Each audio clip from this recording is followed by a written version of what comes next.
What's the word? What's good? Welcome to one of the dopest shows on YouTube where we talk about everything under the sun. As long as we get back to the money, we talk about real solutions and no fluff. I'm your host, Courtnee Edgar, and welcome to the Courtnee Edgar Show. Well, there we go. Talk to him. Talk to him. Man, what's good with it, man? How y'all feeling? But I can't hear none of you saying. I can't hear none of you saying, man. Courtney, you had that little picture, like towards the end, you was like this, like light skin eyes type shit. I was like, yo, this a podcast, bro. This ain't no goddamn model. Damn, he said you got a Drake picture in there? Yeah, he got a Drake picture in there. Can't even get the show started already coming for me. Say less, bro. How y'all feeling though, man? Shit, feeling good. It's birthday week, so you know we live. Oh, it's birthday week. Hey, Yes, sir. Oh shit. No, yeah, might just do some bowling or something. Some bowling. So you yeah. Alright. I ain't gonna hold you might be one of the niggas who love bowling, bro. When's your birthday? What day? Thursday. 17th. How you feeling? Be 44? Yeah, that's that picture talking, huh? That shit coming out, you know. Chill, bro. Also, y'all, all right. Come on, man. Let a young nigga make it, man. Yeah, too much heat on him. He said, I'm gonna go. Gotta get somebody else. Yeah, I see. Y'all ain't finna let me live it down today. All right, it's cool. I guess I'm gonna be the laughing joker today. All right, bet. How you feeling, Marcus, bro? I can't hear you, dog. Here we go, cooking on mute. Nap time. What is called struggle streaming? Marcus be struggle streaming, boy. Kim, how you feeling? And you frozen. I'm good. Tired. Busy. Tired and busy. Marcus gonna have to call in.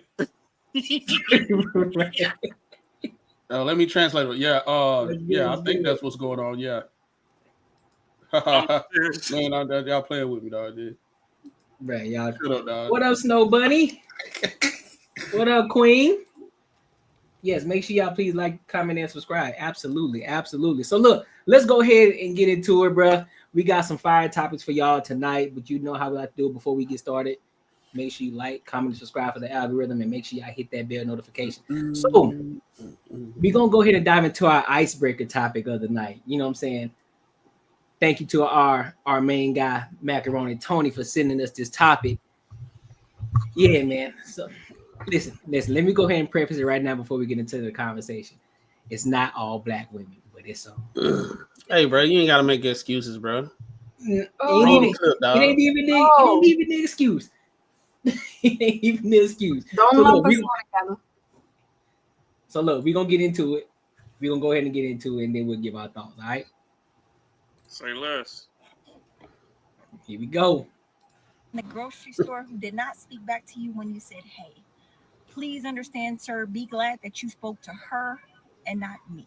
Because there is a black woman that will meet you with that fire if you don't back your and stop talking to me. What the entitlement, the audacity, because you speak to me does not, I'm in the South too. Because you speak to me don't mean, I have to, what? Men, do y'all agree with this? Women, do y'all, like, as a black woman, do I have to speak with you? Can I go in and buy my groceries and go home to feed my family? You're not paying for the groceries. I'm probably uninterested because it looks like that gut was busting over. You couldn't even look down there and see anything that you could do anything to do. Well, what's your purpose? Okay. Be glad she didn't meet you with that fire. Because not only did she not speak, you felt it enough. So I know you were just hawking her down probably too. And that's this woman. Then you keep looking at me a little too hard. You gonna make me uncomfortable. And don't make me nervous now. For the black lady in the grocery store who did not speak back to you when you said, hey, please understand, sir, be glad that you spoke to her. So, what are y'all thoughts on it? Kim, I'm gonna let you go first. She sounds dumb as hell. I don't understand what the fuck she's talking about. If somebody say hey, you can say hey back. If you want to be an asshole and walk away, be an asshole and walk away. But I don't know if she's talking about the gut hanging over, the belt and all that stuff. Some people just want to be nice. I don't understand what the hell her problem is and what made her feel like she needs to treat people that way. She bugging. She is true bugging. Bias Raw, what you got for me?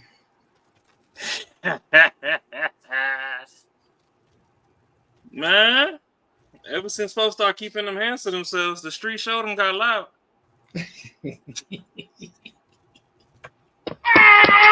Germs are running scared. Nah, man, this shit stupid as fuck. Like, let's keep it a buck. You in the store, somebody say hi. Don't nobody want to buy your funky ass groceries. You probably can't cook no way. You got a fucking basket full of fucking snacks, processed foods and shit. You can't cook. You burn white rice. Shut the fuck up. Like, get the fuck out of here with that bullshit. Like, somebody's being courteous and being nice. Y'all do all this dumbass shit. Then when men stop talking to y'all, then y'all talking about, oh, where all the good men at? Bitch, they were saying hi to you in the store and you had an attitude. That's what the fuck they at. So, motherfuckers just need to learn how to do better. Like, you can't. Man, my bad. I don't understand how she got from saying hey to buying groceries. Like, that's a crazy ass jump. Like, why is anybody gonna buy you anything because they said hello to you? Like, who do you think you are? Like, she's A broke bitch. Broke as hell. Because I seen the original video was a older black gentleman that posed a question. It was like, hey, you know, why is it that when a guy says hi to y'all, like, it's so offensive? Then all these chicks start making reactions. I mean, hers one of the stupidest. And then it's some other black girl. She went off the ledge. Talking about, oh, when we at the gym, we don't want to be stared at and blah. If you don't want to be stared at, then wear a motherfucking hefty bag. Y'all come in there with fucking tights with the stitching fucking splitting y'all in half. Well, I could damn near see your asshole through your leggings. The fuck you mean I'm not gonna stare? That's why they're wearing them. And they're not wearing it for any other reason. So that's stupid. That's the thing. You want the attention and we give it to you respectfully. Then y'all disrespect us. But then when y'all get caught up in the streets, I just watched a video earlier on Twitter from back in my neighborhood in the Bronx. This shorty got jumped by two dudes and everybody's recording, but that's how it is in New York. People are sick and tired of shit. So nobody's finna jump in and help your ass no more when, you know, they trying to treat you with courtesy and you demonizing them off the rip. If when you supposed to be in your feminine soft girl era, whoop-de-whoop-de-whoop, you being mad, aggressive, and act like a fucking pit bull, then bitch, when you getting jumped, fight back. I'm not finna come help you. So I don't know. The whole shit fucking is stupid. Because on one hand, all these women fucking demonize men, but you want money. If you would have said hi, we live on YouTube, and you would have smiled a little bit, he might have probably paid for your groceries. He'd at least fucking bought you a damn candy bar. A candy bar. But Sheesh. You over there making all these demands. Okay, so boom, I'm in line behind you. I say, oh, hey, how you doing? You looking good today. Oh, nigga, you ain't finna pay for these groceries. Bitch, get naked. All right, Marcus, did you get a chance to see it? I didn't see it, but I think I got the gist of what it was. Like, was she's at the grocery store, someone tried to holler at her? Was she dressed like a certain kind of way or what? No, I don't think the fact she was dressed a certain kind of way. She was dressed the way she's got an attitude. Yeah, but I'm just saying, nothing like that. Ain't nothing you got that your homegirl ain't got that I can't go see somewhere else. Yeah, I mean, I just don't get the part of why you just can't be courteous and nice. I mean, like it don't hurt you. I mean, especially like you see some of these videos, these cats aren't coming in too hard either. They ain't coming in aggressive. They are pretty like courteous. Hey, you look good. These motherfuckers fly out the handle. I agree. I don't get it. Mac, what you got, bro? I agree with her. Guys, when y'all go to the grocery store or anywhere, leave them alone, man. They don't want to be talked to. Respect their boundaries and keep it pushing, because what's going to happen is what we be seeing all the time. They tell us to leave them alone. Then they turn around and say men ain't men no more because they don't approach us no more. We heard it loud and clear when they was in the gym. Stop looking at us. Stop helping us with weights. We don't need your help. X, Y, and Z. Guess what? Men, stop doing it. And women start recording. Men stop doing it and saying, "Look at them. They not even helping the girl. She's struggling. And they walking right past her." Because we get demonized anytime we try to do something. Women said stop approaching us at the club. Now you see club culture. Everybody spaced apart. Can't talk to them. If you try to go talk to them, you got the linebacker of the group that's saying, it's girls' night because don't nobody like to talk. The swamp donkey. Don't nobody like to talk to me while we out. Don't nobody like to talk to me while we out. So ain't nobody getting talked to. Right? Yeah. So that's what's going on. So and then what I think the overarching situation is you got a lot of women these days that they are not getting approached because they have created this what we got going on in society right now. So men are like taking aback. I think a lot of women are going on social media to make stupid ass think pieces like what she said because they fucking bored. Like they bored and they just come up here. They don't think about critical thinking skills. They're not looking at the situation from like, okay, why men are not approaching or why do they feel the need to come talk to me? I mean, we're humans. We talk to each other. It's a formality. Hey, how you doing or whatever. And the first thing she talking about is talking about shooting them. Just because he say, hey, how you doing? Yep. So I just look at the situation, leave them alone because now you might get shot by saying how you doing. So now, even if we say how we doing, now we got to be disrespectful, I guess. You know what I'm saying? And then they're going to be surprised the way people actually interact with them. Now, I understand that's not all women because I think most women like to be like, if you come to them correct, I think everything will be all right, right? I think it's some bitter women that's out here that grew up a certain way and they mom got the same damn attitude. They saw how they talked to their dad like that. They saw how they talked to the uncles. Saw how they talked to like they just out here. So they adapted that shit. So now it's like this stuff, this entitlement. Why are you talking to me? Instead of doing that, I think most women that think like that, they need to be better with their messaging because if the right guy come talk to her, she's not going to say that. Right? If his belly wasn't hanging over his belt, she would have been. Yeah, if he's tall, broad shoulder. I ain't trying to hear that shit. I don't supposed to be in the store with my gray sweatpants on and my big print showing just to get some respect. Bitch, hi. I want your number. But I didn't even talk about that. I understand what you're saying, but what I'm saying is you got women out here saying that shit, and then when it happens, when men stop doing it, then they're gonna start complaining and say men are not approaching no more. What's up? They sassy. And then it's like they're gonna make more think pieces instead of talking to the dudes and saying why. They're gonna make their own, they're gonna do some bad bitch group together shit and say it ain't us, it must be the men. Why they stop doing it? Y'all been talking shit to us for like 40-something, 50 years. And then when men course correct, now y'all mad because we say we doing the shit that y'all say. Y'all don't want to be approached, so we not approaching. Something wrong with y'all. Who raised y'all? The same women that raised y'all. That's a fair point. No, I agree. I definitely agree with that. My beef with this shit is why everybody on the internet jump off on some toxic fucking dumbass negative shit every time a question is asked. If I'm being courteous, boom, if I walked outside right now, I went to Walmart, I see 10 chicks, I say hi.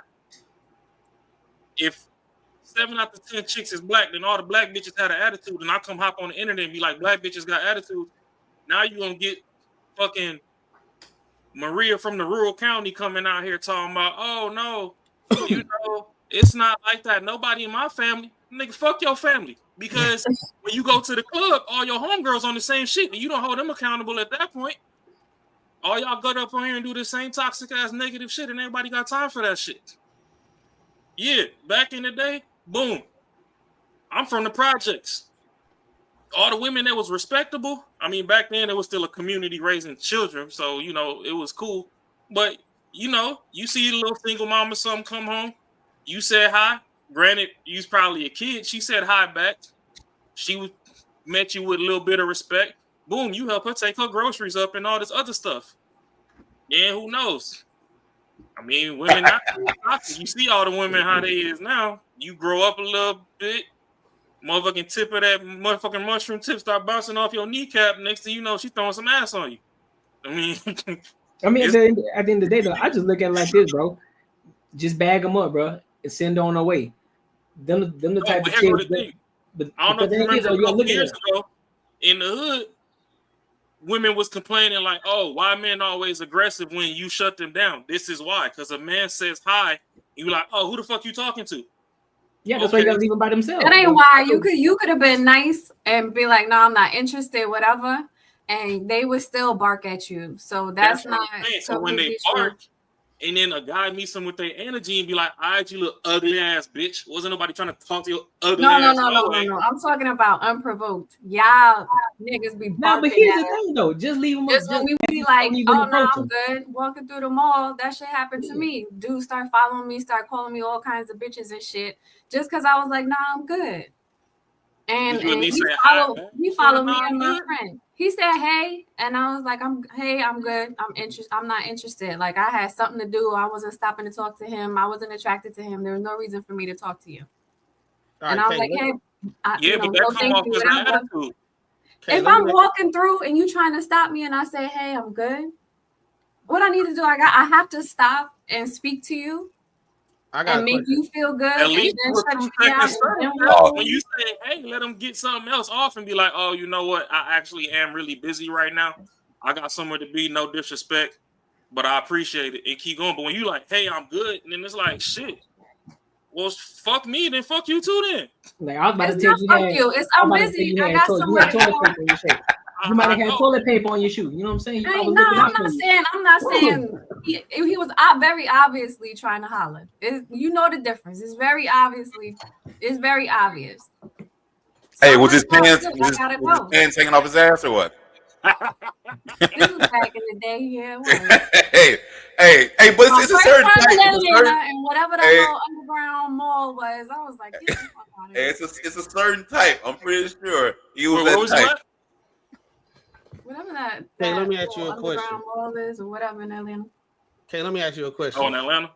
Mm-hmm. Out of all the men that holler at you, how many times if you say out of 10, how many guys follow you around and say, "Well, bitch, fuck you then," and all that shit?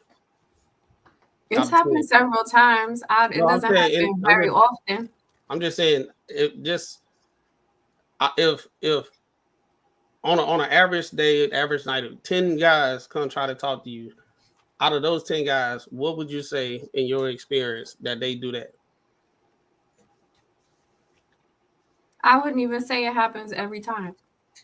So that's the issue that we got as men. What we be talking about is, I think a lot of times women only focus on the worst and feel like it's like majority of times men back away. They say, "Hey, how you doing?" You're like, "Oh, no, thank you," and this, that, and the third. You're like, "Okay, well, you still beautiful and everything." And they walk away and whatever. And they might look at you still in a party or something because they was attracted or whatever, but usually they leave you alone. But we do have bad actors, and we do not live in an absolute society, so it's going to happen. I'm not saying that it's good, but I think a lot of times when we be having these conversations, I can tell another side of it. A lot of times when women be saying, "Oh, you just can't handle rejection," on YouTube, Courtnee Edgar Show. When they can't handle rejection, I see majority of times women be disrespectful right off the rip, just like old girl right here.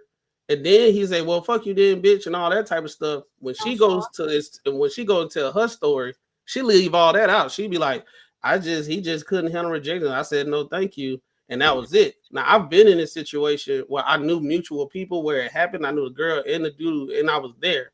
And I saw how two different stories actually happened. And everybody was on his side. I was the saving grace because I was there. She went off on him. And she didn't know I knew the dude mutually. And he just said, "Hey, how you doing? You want to drink or something?" She was like, "Oh, boy, get the fuck out of my face. You ugly. Dusty, get your dusty ass on." And her homegirl helped her.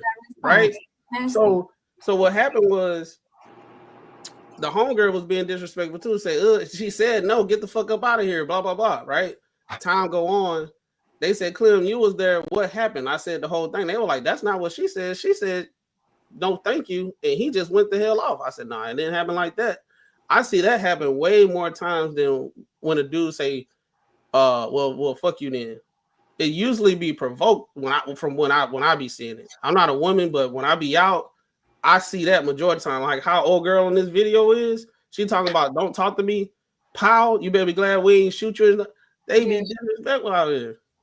Yeah, but just like she said, somebody said hi. She was like, hey, I'm good. So boom, like let's say we was at a gas station. I'm coming out, you going in.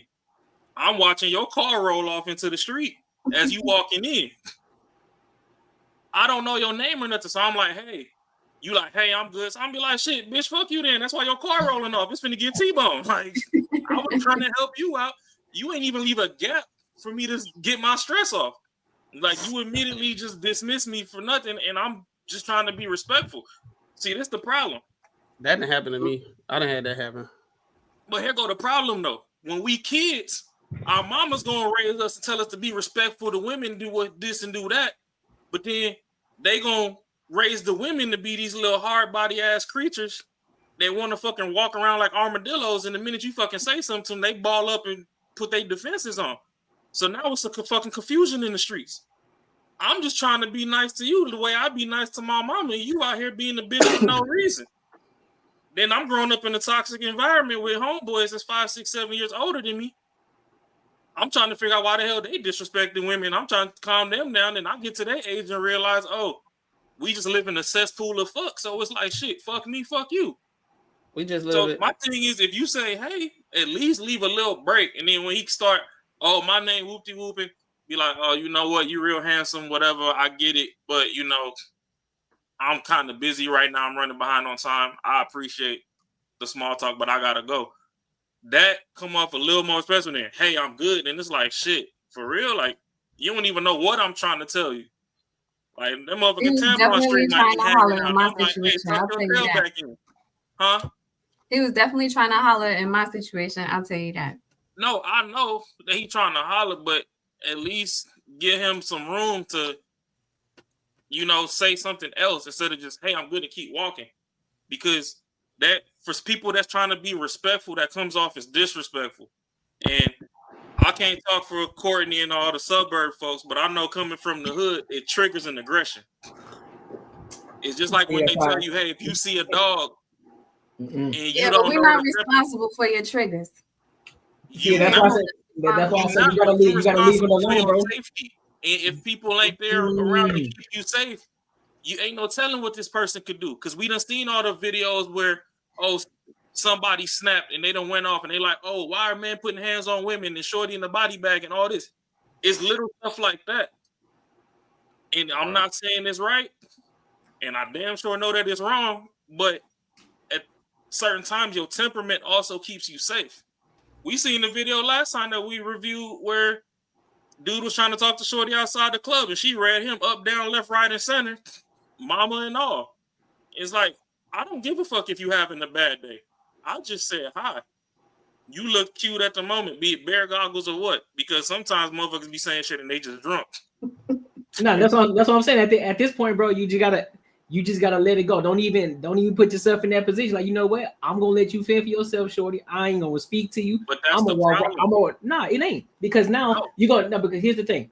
If you sit back and you do that, and you know how individuals that come from your neck of the woods, they're gonna have a certain trigger response, right? Yeah. So now everybody's fucked up. So now you go to jail, she fucked up in all kind of ways, and everybody else that's connected to you in your circle, they fucked up too.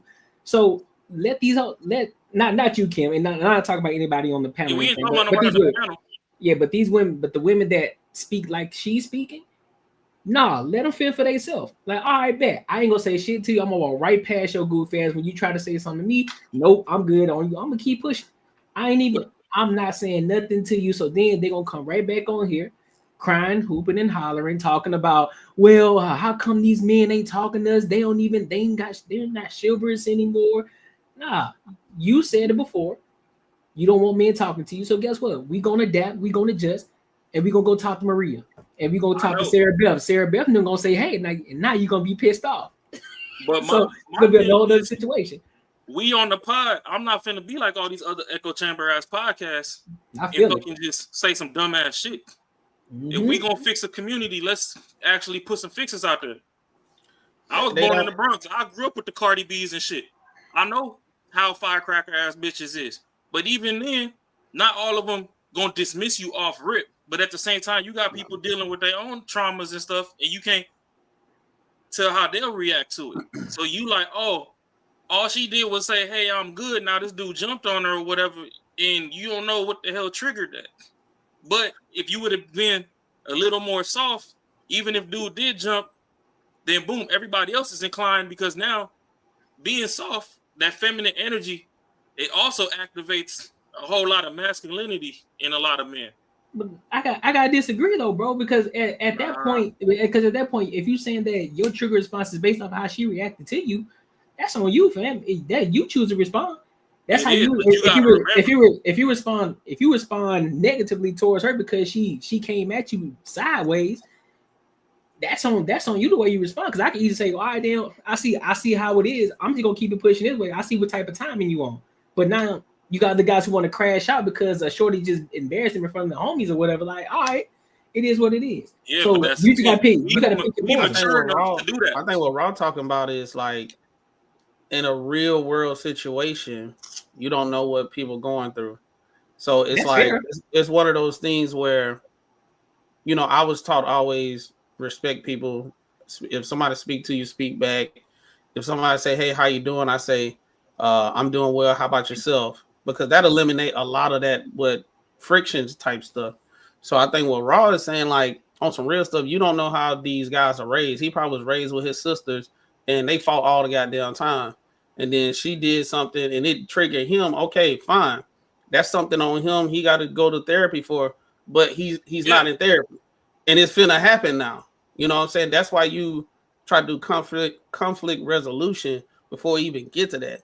Because like majority of the times when dudes say, hey, how you doing to a chick, it usually don't go like what she talking about. They don't be disrespectful. For me, that's my experience. I can't speak for anybody else. But that should be the answer to her question, because most dudes actually do that. And a lot of times stuff come from that. I might get the girl number. I might network or some stuff like that or whatever. That's usually what happens. That's the reason why those guys. But you have those type of women, they so self-entitled that they don't want resolution. They don't want problem solving. If there's a person that does not want to hear a male's perspective, they are not looking for solutions at the end of the day. And that's what I said. And that's why I said you leave them alone. That doesn't go across the board for all women, and that's why I'm prefacing it as, yeah, of course we already know it's not all women. We understand that. So when it's women like this, the one who is talking that way, you just you keep it pushing, bro. It ain't no reason to cause if she already coming at you sideways, why are you meeting her with that same energy? Knowing how you are as a guy, especially if you know you're gonna pop off at anything. Why even put yourself in that position? Just walk the fuck away. Because at that point in time, but I think because at that point in time, the interest has transformed into disrespect. And I don't think a lot of people, especially as men, don't like disrespect. That's why I'm saying you don't know people upbringing. So if they feeling disrespect and it might be fragile, yeah, they can keep on pushing, right? They can keep on pushing, but you chose the right one that day. And we're not in the absolute world. So nobody dictate how somebody react depending on what's going on. That's what Raw is saying. It's like you do conflict resolution in the beginning. You don't do that and say, well, that's your trigger, so deal with it. No, it's okay. Y'all telling me that's not a solution? That no, I'm saying it may be a solution. It may be a solution, but in a two different things, bro. Many things can be true at the same time. So all of these things can be true at the same time. One, you got one guy who gonna pop off.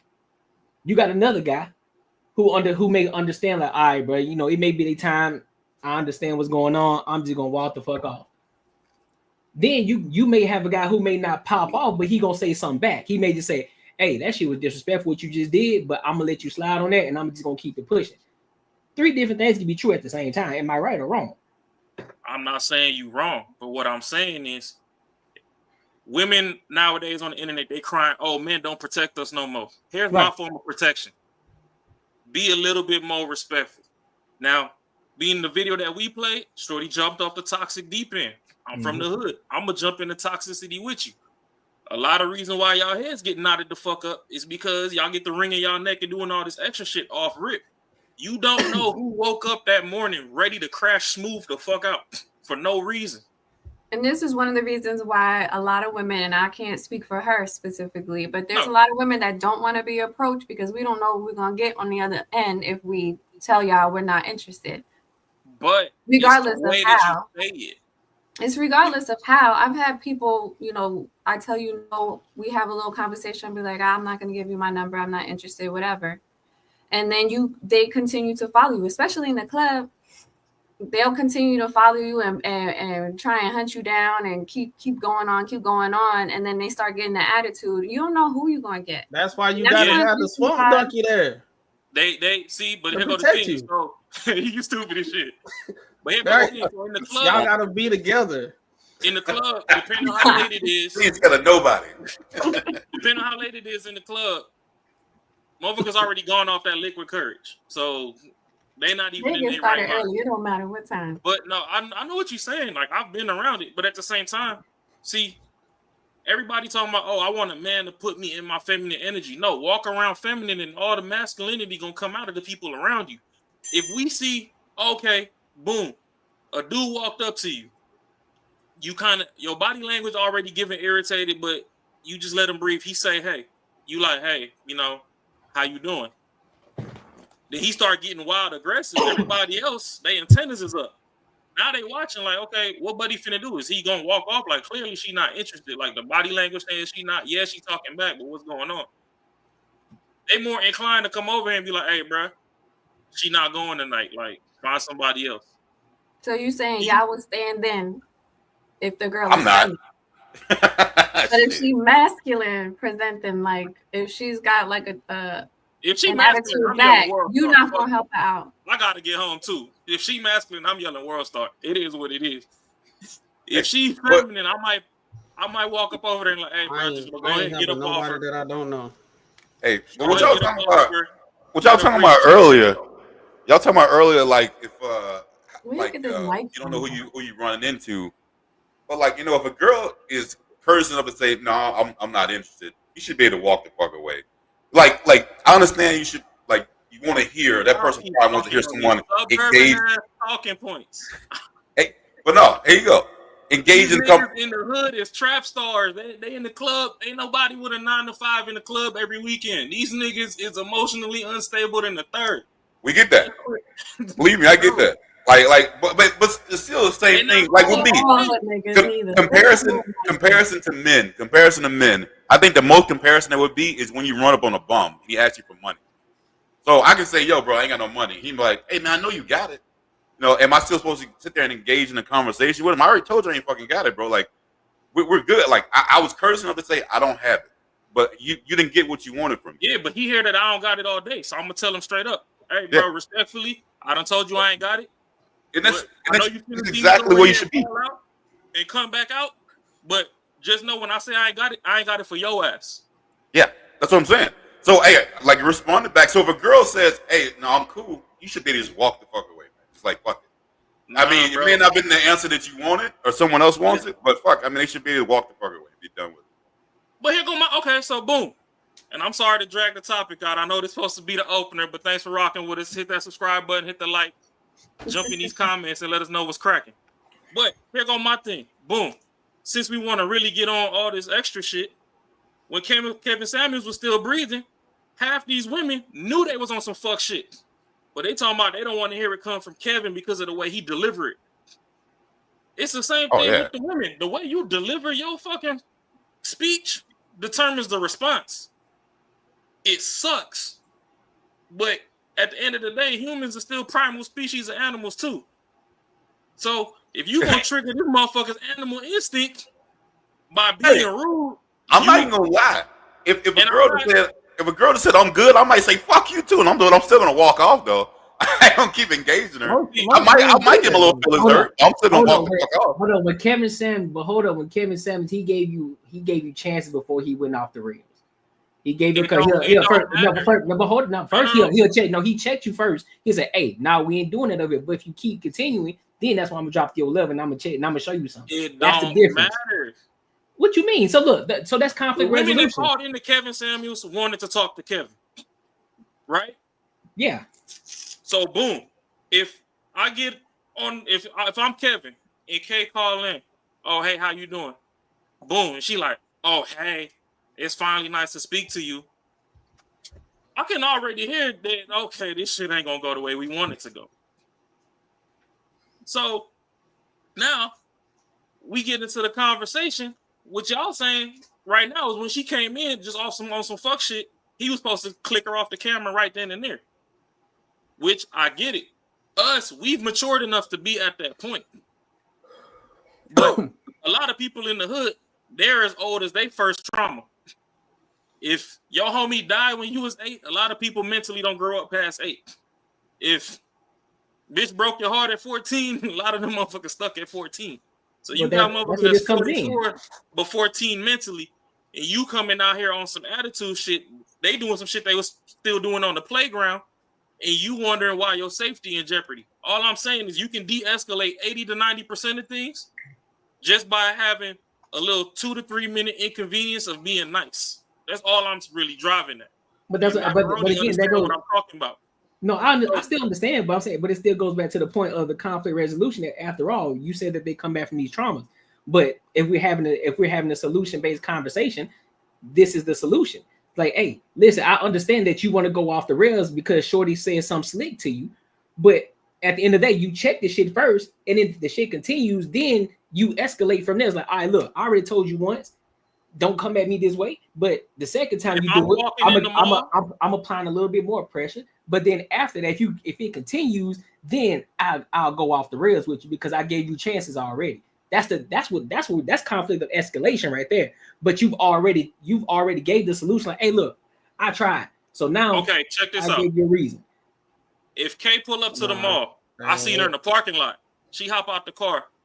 I say, hey. She's like, hey, and I just left it at that. But she said, hey, it was real nice and soft, whatever. Mm-hmm. I'm looking. I'm like, damn, that booty jiggling. I should have said more type shit. Mm-hmm. I just let it be. I forgot to buy something in the mall. I walk in. She way over at the food court. I see somebody else say, hey, and she like, oh, you little ugly ass nigga, get the fuck on. And he jump on her. I ain't had time to get there. Now, if she said the hey to him the same way she said it to me, which I get it. Hey, I might be a little more fly than Buddy. Buddy might be in there dusty as hell. She like, why the fuck you even got the audacity to even look my way, let alone speak? I be getting it. But if something was to go down, if she's still being nice to him the way she was nice to me, I got time to walk over there like, hey, bro, she not on that. Leave her alone. Now, if Buddy really was trying to crash out for the day, boom, crash out on me. It's good. We could throw the hands. I mean, if the pistol got to join the party like the baby in Walmart, we can take it to wherever you want to take it to. But she get to go. Bro. At the end of the day, bro, if we trying to do a solution, we're trying to apply a solution to most men, even though most men don't even do this. So how are we going to try to give a solution to a person that's not emotionally capable of doing conflict resolution? He's going to do it. So the solution should be giving women solution how they should actually address the situation. I used to date a chick, and she said she always was nice to a guy because she just don't know what he's going to do. What he can do. She said majority of the time she don't even get in those situations. And if she do, she still say nice. She still stay nice, but she always goes somewhere with other women. If you by yourself and you getting hollered at and all that type of stuff, and you got some guy that's not emotionally stable or whatever, and we don't live in the absolute world, so we can talk about all the should on here, but we talking about what actually happens. And what actually happens, you got the small amount of men that's not capable of handling conflict resolution because they never exercise it in their life. So we're telling women, hey, look, stay nice, don't do that stuff because it's only going to escalate because he's already on that type of time anyway. So telling women, hey, we're going to tell the men what they should do and leave them out there to go through the same exercise again, that's not a solution. How is it not? Because if you tell a man that's not emotionally capable of after navigating his emotions and stuff, he's not going to do it, and you say you should be able to do that, is he going to listen? Okay, no. so but this also goes. But that's why I'm saying we talking about too, though, Clem. The guy we're talking about too, Clem. We ain't only talking about the hood cats. I'm not talking about the hood cat, but I'm talking about everybody across the board. There's still guys that are normal, regular guys who don't understand it, who even go and approach these type of women. Just say, I said, just leave them alone. Period. Say, don't even approach them. Call it a day. Leave them to their own demise. But that's what I think. That's what me and Raw is talking about. I'm not even talking about just hood guys. I'm talking about the guys, all guys. That's what I'm talking about, bro. I said I'm not talking about that. I'm talking about everybody, every guy across the board, not just the hood. I get that, but what I'm saying is, we're trying to give a solution to most men not even doing this. You got the small ones that's not emotionally capable of actually doing it. Because I just asked Kay out of 10, how many is going to happen? She said it usually don't happen every time. So you got the small amount of people, they're not going to do it regardless. Just like people are going to jail for stealing, people still go steal. People go steal off people. It's illegal, and they know what's going to happen after it, but they still do it. Those are people they can't regulate their emotions based off their worldview and how they actually experience the world. So if we're trying to say, okay, men, you should just walk away, this, that, and third. Okay, we talk about it. That's the solution. Most men start doing it, but you're still going to have those men that's still going to do it. So should we not tell women what they should do in those situations? We might be talking about two different things. Both. I feel like it should be both ways. If a man tries to holler and he looks like, or even if he doesn't look like it, you could still be like, all right, cool. You know, I appreciate the compliment, but I'm not interested. I'm going to keep it moving. Have a good rest of your day. We could do that. But that doesn't mean that it's going to stop him from wilding out if he's going to explode. So we can certainly do that to try and protect ourselves. Another reason why we walk away is to protect ourselves. But if that's going to be a trigger, we can certainly try that resolve as well. And hopefully that'll leave it alone. But also the men should also not expect the outcome that they want. They have to expect it's going to go either way, and they have to be okay with that as well. So it's twofold. So I think you're both right. But what I'm saying is we're both right, but we're attacking two different subgroups of people. That's what I'm saying. Because we can sit here and talk blue in the face all day about majority of men that's not doing it, and we say, hey man, just walk away, and they listen. But we still going to have those guys, right? So if we're still going to have those guys, that should be the solution we should be focused on for most of the situations for the men that actually do that to these women. Just like what you said, be nice, kind, whatever. Don't flip out and everything because you want to be safe. Another thing, don't go nowhere by yourself, because usually men are not going to do that to women that's like in a group or stuff like that. So I think a lot of times when we having these conversations, we look at things from an absolute problem solving way. Nothing is absolute, right? So yeah, it's not going to fix the problem all the way. So we looking at what's the best case scenario when a woman is in that situation. And to talk nice, do this, don't antagonize them, don't cuss them out and everything. Cool, do that, because you escalating the situation is not going to go good if he's already on that type of time. He already don't have the dignity of like, okay, you be blessed, I'm going this way. If he does talk, right? That's what I'm coming from. And that's what I think Raw is coming from. He's saying, look, there's going to be men that's still going to do it. So we can talk about we can talk about probability versus possibility. Is it possible to tell everybody and they go away? Yes, but the probability of that is very low. That's what I'm coming from. Bro, we all saying the same thing. We just saying it from a different standpoint.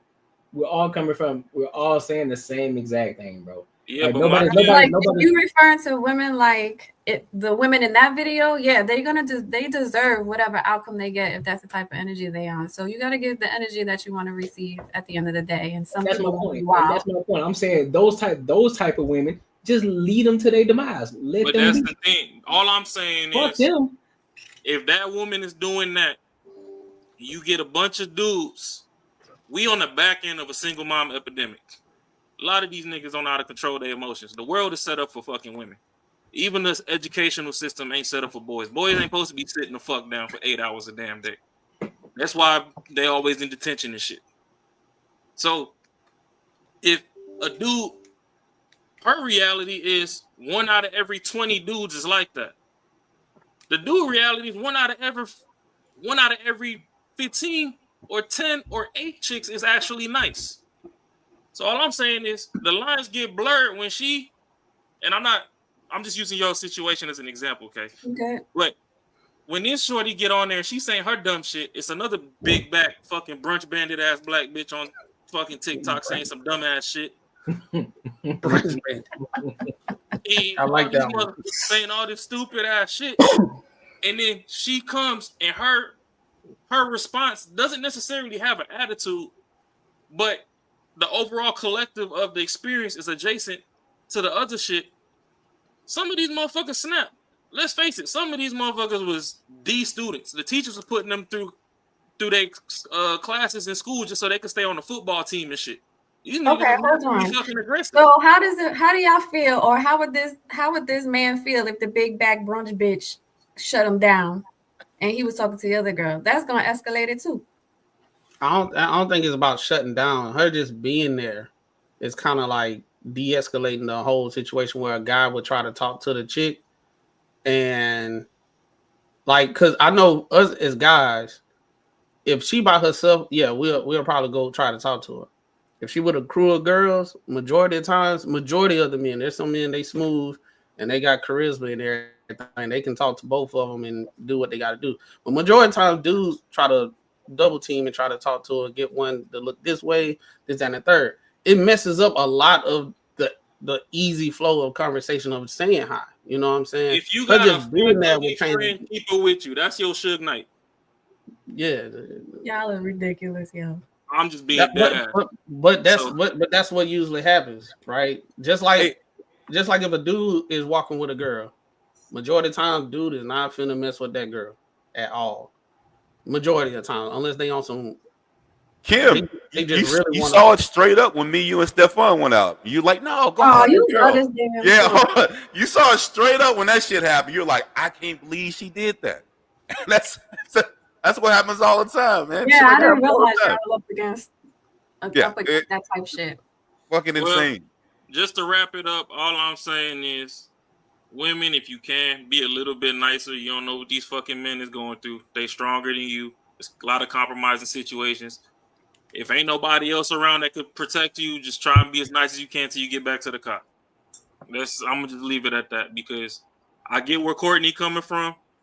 Us on the panel, we've matured enough to where we know that, but I also know 25 houses in the hood 25 houses in the suburbs ain't got half the shit on a fucking 100-unit apartment complex in the hood.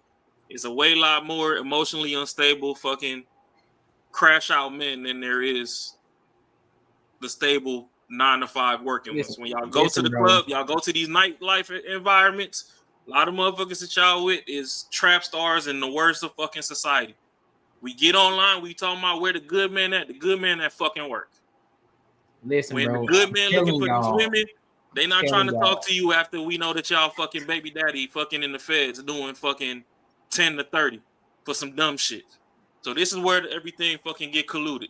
Then when the black men leave, the black women talking about, oh, why they over here with these white and these Latinas or whatever. And then it's the same thing for the brothers. When we see a baddie and they on the other side, it's like, damn, who let her escape? But we not having the best representations and stuff everywhere. Women getting these attitudes for their survival, but it's actually putting them in compromising situations. And it's more crash out niggas than it is stand up niggas. So I don't know. Y'all figure out the solution. Listen, let us know in the comments what we got going on. But we on to the next topic. Nah, hell nah, nigga. I ain't finna let you just rock out like that, nigga. Hell nah. Most hoes out there like that, they ain't rocking like that chick. Most chicks aren't rocking like that chick. They aren't. I seen a lot of them videos Did you Yeah, see that's the what original that's what I'm video saying. And this is hold on, that nah, started hold the on. conversation? That's your algorithm. Hold on. That's your Yeah, algorithm. no, that's what I'm saying. All these Nah, chicks I ain't that built I this done brick by seen in brick. person, the chicks that I done seen in person, the ones that I done had interactions with before, and amongst other situations that I've seen in my algorithm, all these chicks ain't talking like that.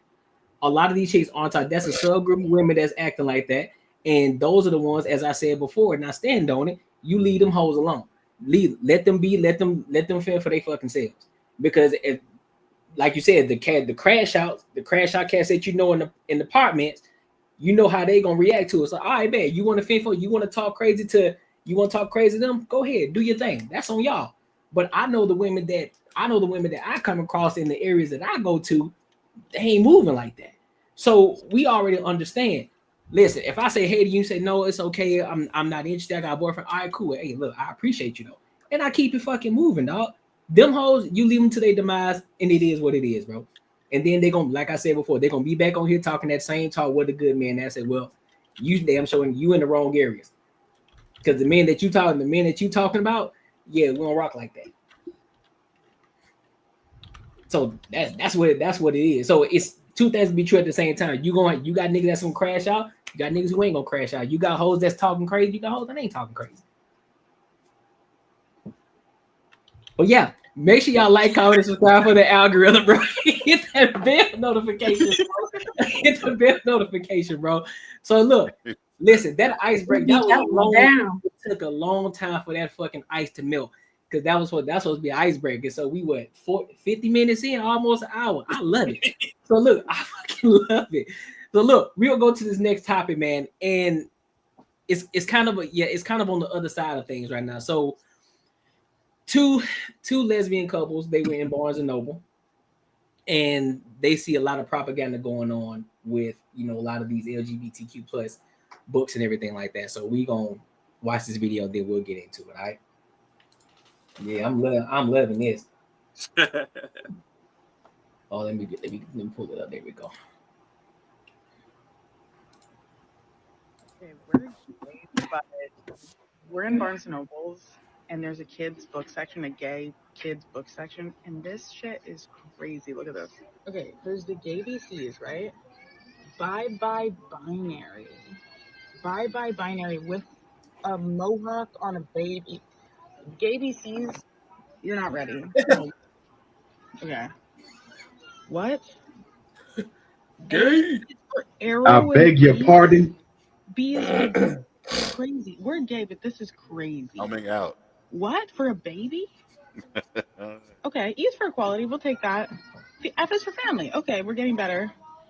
Okay, why did it start so crazy? It got better. I is for intersex. It's pushing it. For a baby, this is pushing it. I is for who? J is for J. We'll take Baby Theo books. and Theo. That looks nice. Theo. Forgot this one. K is for Kiki. Oh wait, I guess there's no gay word for M. Mountain. Bro. Yeah. I know somebody that got a kid and he got a gay BC book. For real? Get the hell out of here. Yeah, seriously. I was in this group meeting. I got out of it, but he was real left wing, super duper left, liberal. Like he's like the extreme liberal, him and his wife. And they into whatever you think. Like extra left leaning liberal, they all into it. If they could color their hair blue, they black, but they didn't. They literally are like that.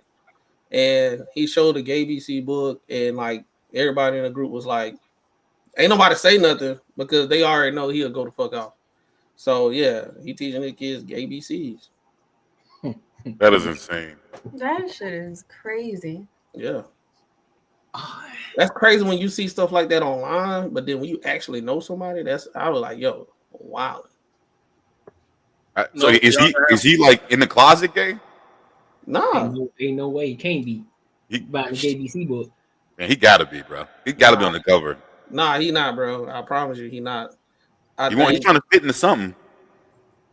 I don't know, man. That's him. That's his. I'm just saying. I know somebody got it. That's him and his wife stuff. So I'm just glad I done seen it.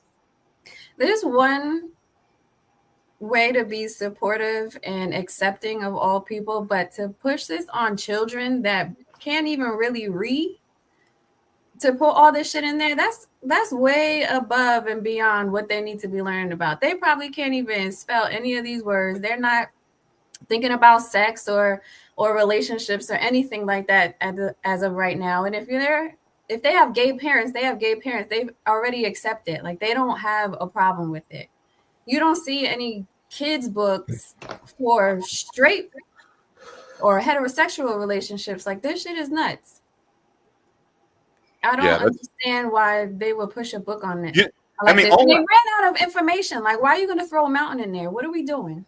Only thing this like reminds me of is like, it's just some selfish ass shit. Like, that's why I was asking you, is your friend if he was gay, because like it's almost like the shit you want to happen if you were gay, you would want that to be how you grew up. But now you're pushing people to be gay, which is kind of fucking wild. Which I don't get it. That's really selfish and really fucked up. I highly doubt he gay. But I think some people need to go touch some grass. I think people online too much. They let mainstream media cloud their judgment. What's right, what's more. What I notice, a lot of people that think this is okay, they usually don't have any faith. So it's like they don't have a rubric to go by. So if you got a rubric to go by and you look at that, you be like, yo, this wrong. But if you don't, you be like, what's the issue? Right? Anything could go. They need to just be cool about the whole thing and stop forcing shit. I mean, they should be cool, because back in the 80s, bro, that they weren't that popular. You know what I'm saying? At least now, like, there's not really an issue. Like, they should be okay with that. I don't understand why they're trying to push it so hard. Because, I mean, if you want to go on a conspiracy level, I do think it's being made this way, because then I think you'll have a community of way weaker men. Testosterone levels going to be low, because they're not going to be interested in wrestling and playing football and exercise and all that stuff. Who will be pushing it, and what is the purpose? What will be the purpose of that outcome, to have more feminine men? Divided homes. It's safer for y'all, so you can say hey and walk off. Yeah. Don't do that. Don't do that. Don't do that. No, I mean, you can have women. So it'd be equal to have a woman president, like women in charge of like high roles. So you think there's some collective of women that's forcing this agenda? Well, I don't think it's like that. I think it's just like unconsciously, yes. Literally the feminist movement, the lady who created it, yes. Unconsciously, yes, because if I come up here with a 6-pack fucking hamburger patties on my chest and shit and say hey, and you say hey and walk off, then boom. On one way, it's like, okay, well shit, she don't like them, but then you get this soft ass nigga with this 30-inch bust down, rainbow ass nails, and he in the same Rick Owens that you supposed to have on. And it's like, oh my God, you look so good. Do your thing. Hey, I'm busy. I gotta go though, but you know. So yeah, but they got their emotions together. They ain't all crazy. They ain't about to come out and drill the fuck out. Gonna be like, hey, they already got my boy Wayne Brady, man. I didn't know you'll get him, but they got him. You knew he was got. He came out that way. All I'm saying, man, is kids. He hit it for a while though. Nah, he ain't doing that. I'm saying keep the kids out of it, bro. Leave them niggas alone. They're gonna learn as they get older. They'll be all right. Yeah, they gotta keep the kids out of it. So hey, important information for Kay. You said, is there a group of women that's trying to push the agenda? Yes. So they're trying to force people to be Sue Ellen or okay with it.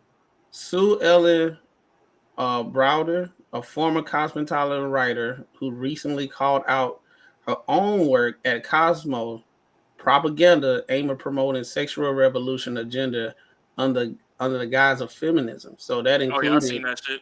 So that like she recently came out and had an interview and said it was purposely pushed for just that. So you got the feminism, which later got into the LGBTQ, and they started adding letters and everything of that nature. It's all It's all was it was a couple of variations of the reason why it was happening, because they wanted more women to be in the workforce. That's the reason why everything's so high.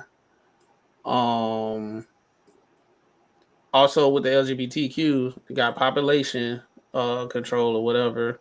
So now if you got same-sex marriages, yeah, you can get a surrogate and everything and whatever, but it's not going like how it used to go. So automatically the population is going down. Is where our birth rate is low right now. It's actually low. It's not even enough to keep the workforce in the next 20, 30 years. It's going to be suffering. Well, we'll be fine because all this AI shit is coming out. Who's gonna be fine? The workforce gonna be fine because AI coming out. We ain't got to worry about that shit. It's taking everybody out. What happened? iRobot ain't paying your Social Security. They sure ain't. They gonna take exactly. over. So motherfuckers sit up here, they blaming Trump for all this shit that's going on right now. No, all them babies you done sent back to the Lord, your problem. Motherfuckers done had 9 abortions. Talking about they will come up with that shit Social regardless. Security running out. Well, the little niggas that was supposed to go to work, nigga, you done sent them back. They don't want to pay them. With Jesus. They don't want to pay them. It don't matter if they were alive and here and well. They don't want to pay them. They trying to make shit cheaper. That's the whole purpose. If they was here, we would have had a way. Yeah. If they was here, we would have had a way. The same way they tell you that if you don't vote, your opinion don't matter. The same way if you keep sending them babies back, don't worry about no damn Social Security. No, that ain't true. There ain't gonna be no Social Security now. Well, shit, I don't know about them alphabet people. I just love the lesbians, and the only gender fluid I know is that little white out there come out when I pull out. So the rest of that shit, leave them kids alone. Let me pin that. Let me pin that. There you go. Pin that to the top. Are y'all having? Say what? Cool. Any final thoughts on this topic? We want to keep this one short. Because leave them kids the fuck alone. Yeah, just because we have to be grown and we was latchkey kids and shit when we was little don't mean that we gotta let these motherfuckers grow up accelerated. Let these motherfuckers play and enjoy their innocence. I agree. Quit interjecting bullshit into their lives. I 110% agree. So listen, make sure y'all like, comment, subscribe for the algorithm, and make sure y'all hit that bell notification. So look, let's go to this next topic, man. It's been hot this whole week.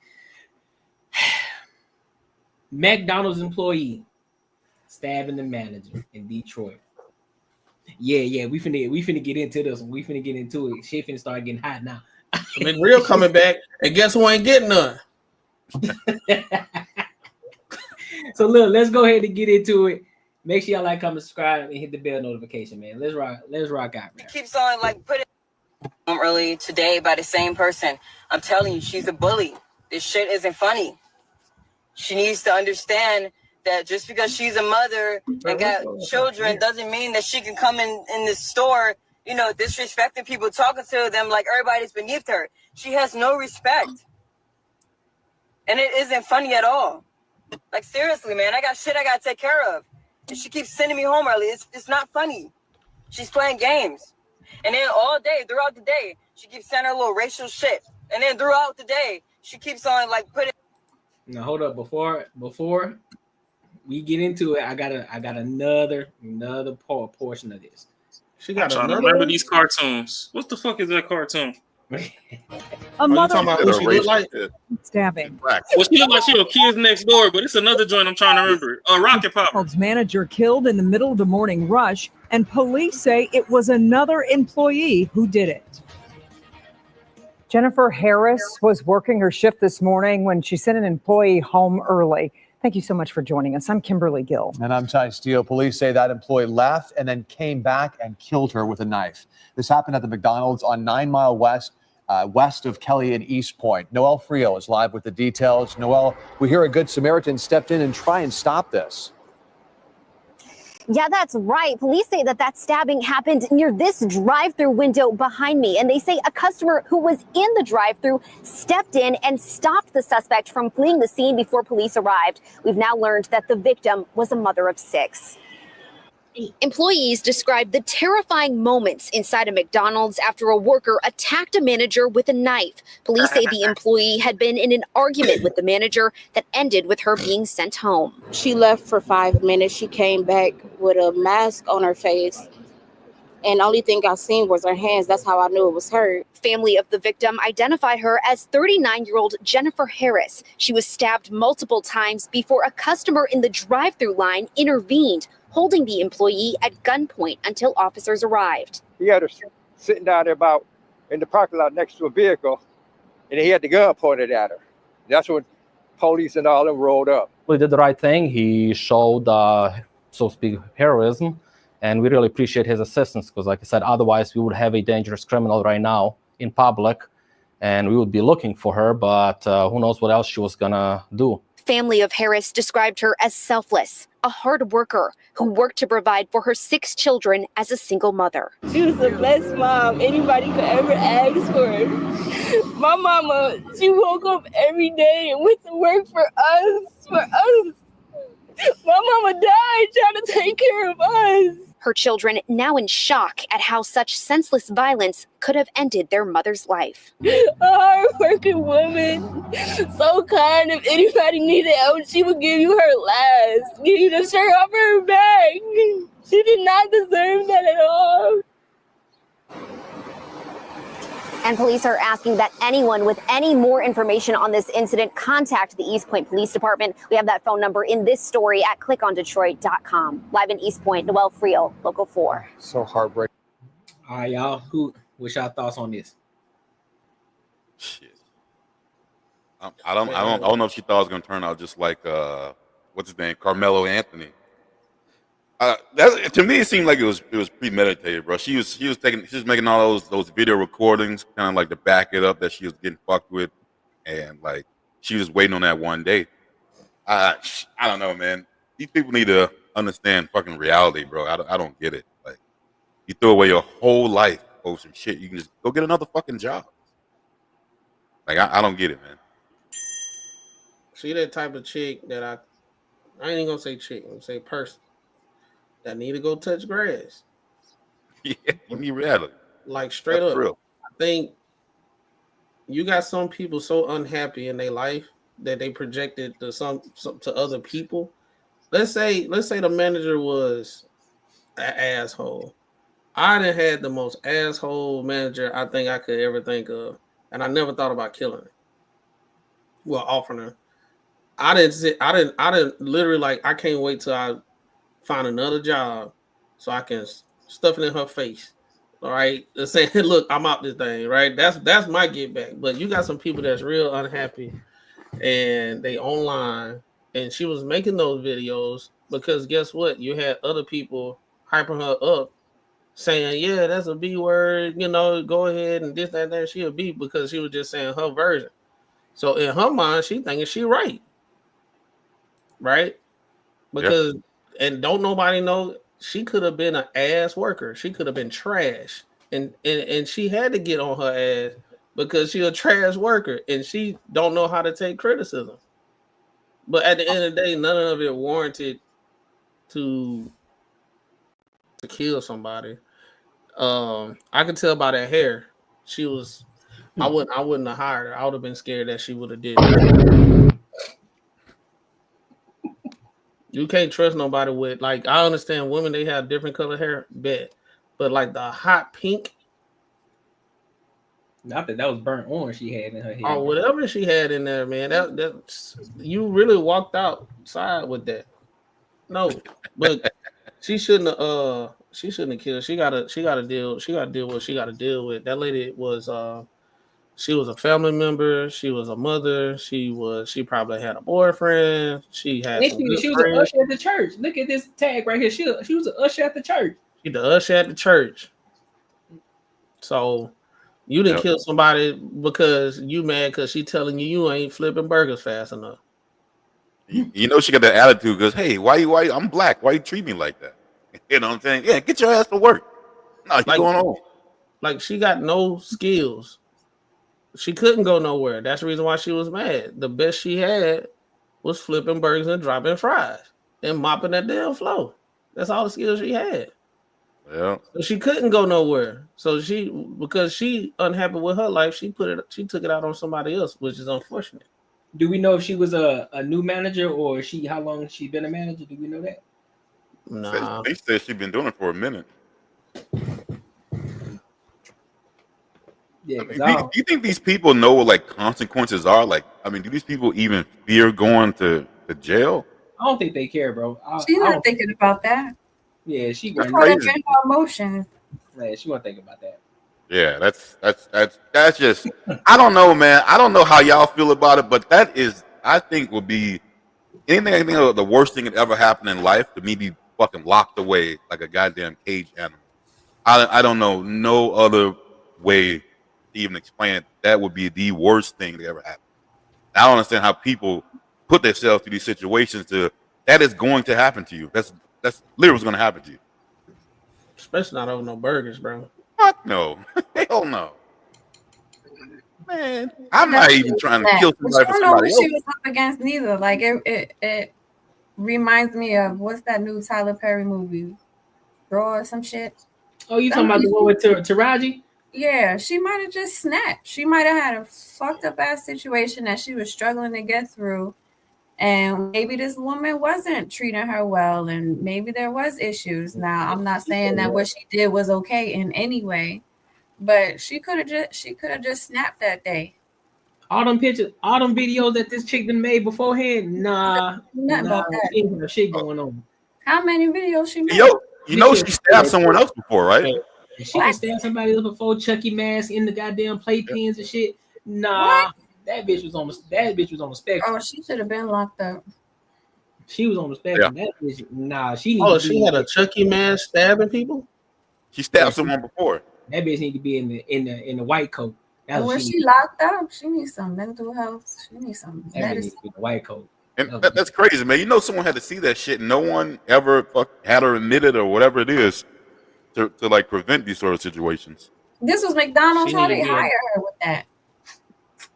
That's She need to crazy. go to a Gotham asylum. Yes, exactly. She need that white jacket. 1,000%. The one But that Joker had. You hear there's a lot of people defending her though, saying like that she was pretty much almost like self-defense, like she wasn't in the wrong. Nah. A lot of people defending. Of course, there's gonna be a lot of idiots doing that. Of course, there are. It's crazy. That's why I said it's people out there that's unhappy. That's the reason why you can always find your tribe online to validate how you feel. I think we need to come together and try to figure out when these type of situations happen, what we could do with people who have these tendencies. Because if she really stabbed somebody before, there's no reason for her to just be out here trying to figure out life by herself. Like she should be required to go through some kind of something. Yeah. Because it's very likely they're going to do it again. Oh, so they stabbed somebody, they went to jail for a couple months and they came back out or nothing happened. Of course it's going to happen again because they got away with it and it's going to be worse. And that's exactly what happened this way. So I feel like there's got to be more than we can offer. There's gonna be a lot leading to. I guarantee it's gonna come in the news that where she lives with her mom or whoever she lives with, that the police probably been there a couple times because she threatened to hurt somebody, and they still ain't did shit about it. It's just like it's a pattern. You know that. I mean, that's how it usually goes. I believe everything somebody tell me. If they say they're gonna do something about it, I always believe it. Yeah. Just like that girl said, if you come talk to me, I'll pew you. I believe it.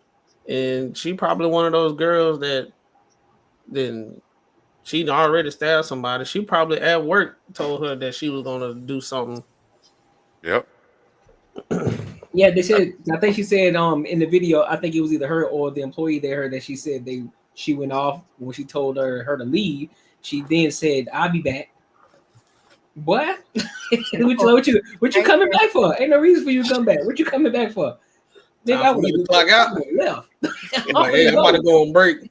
I'm leaving too. Shit. I'm gonna fucking go. Hey, what you coming back for? Nah, you need to come back. You fired, my G. That is a scary thing, man, because you just never don't think someone would crash out that hard over that, and they do. And it's like, you can always say what you should have did, could have did, but fuck, you never know. Man, that shit, man, fuck that. I'm pretty sure she was showing signs a long time ago. I'm pretty sure she was showing signs, and they just kind of ignore, like, girl, whatever, you ain't gonna do shit. Like, all right. She done said this. She done said it about 4 times already. You still thinking she playing? All right, all right, big dog. What you got, Rock? Because I know you sitting over there patiently waiting, bro. What you got, bro? Man, first and foremost, prayers out to them kids. That's Facts. 6 kids that ain't got no mother right now. Facts. She was 39. I mean, just judging off this picture, she looked like a beautiful soul. Like, that smile radiates. So, prayers to them kids. I know they said that the manager of that location, he went ahead and took care of the funeral, and he's setting up a GoFundMe and all this other stuff going on. I think I might go throw a couple dollars over there on that GoFundMe. I mean, I made it to the suburbs now. I'm from the hood. This is normal shit. I mean, back when I was a kid, we actually had a community. What needs to go back to happening is your neighbor needs to be able to whoop your fucking ass. But what happened nowadays is everybody be like, don't touch my kid, don't touch my kid, don't do this, don't do that. You got the brothers that'll go fucking fight for her no matter what she do. She gonna call her brother, she gonna do this and that, and you raising these little entitled son of bitches, and this is what the fuck happens. So I'm gonna just keep it short and sweet. Rest in peace to that lady. I pray for them kids. I hope that this isn't a gloomy cloud over them kids' head and that they don't fall into a toxic cycle. But ain't no telling what happens when people lose people. Just like I said earlier, this their first traumatic experience. They might not ever mentally grow past this age.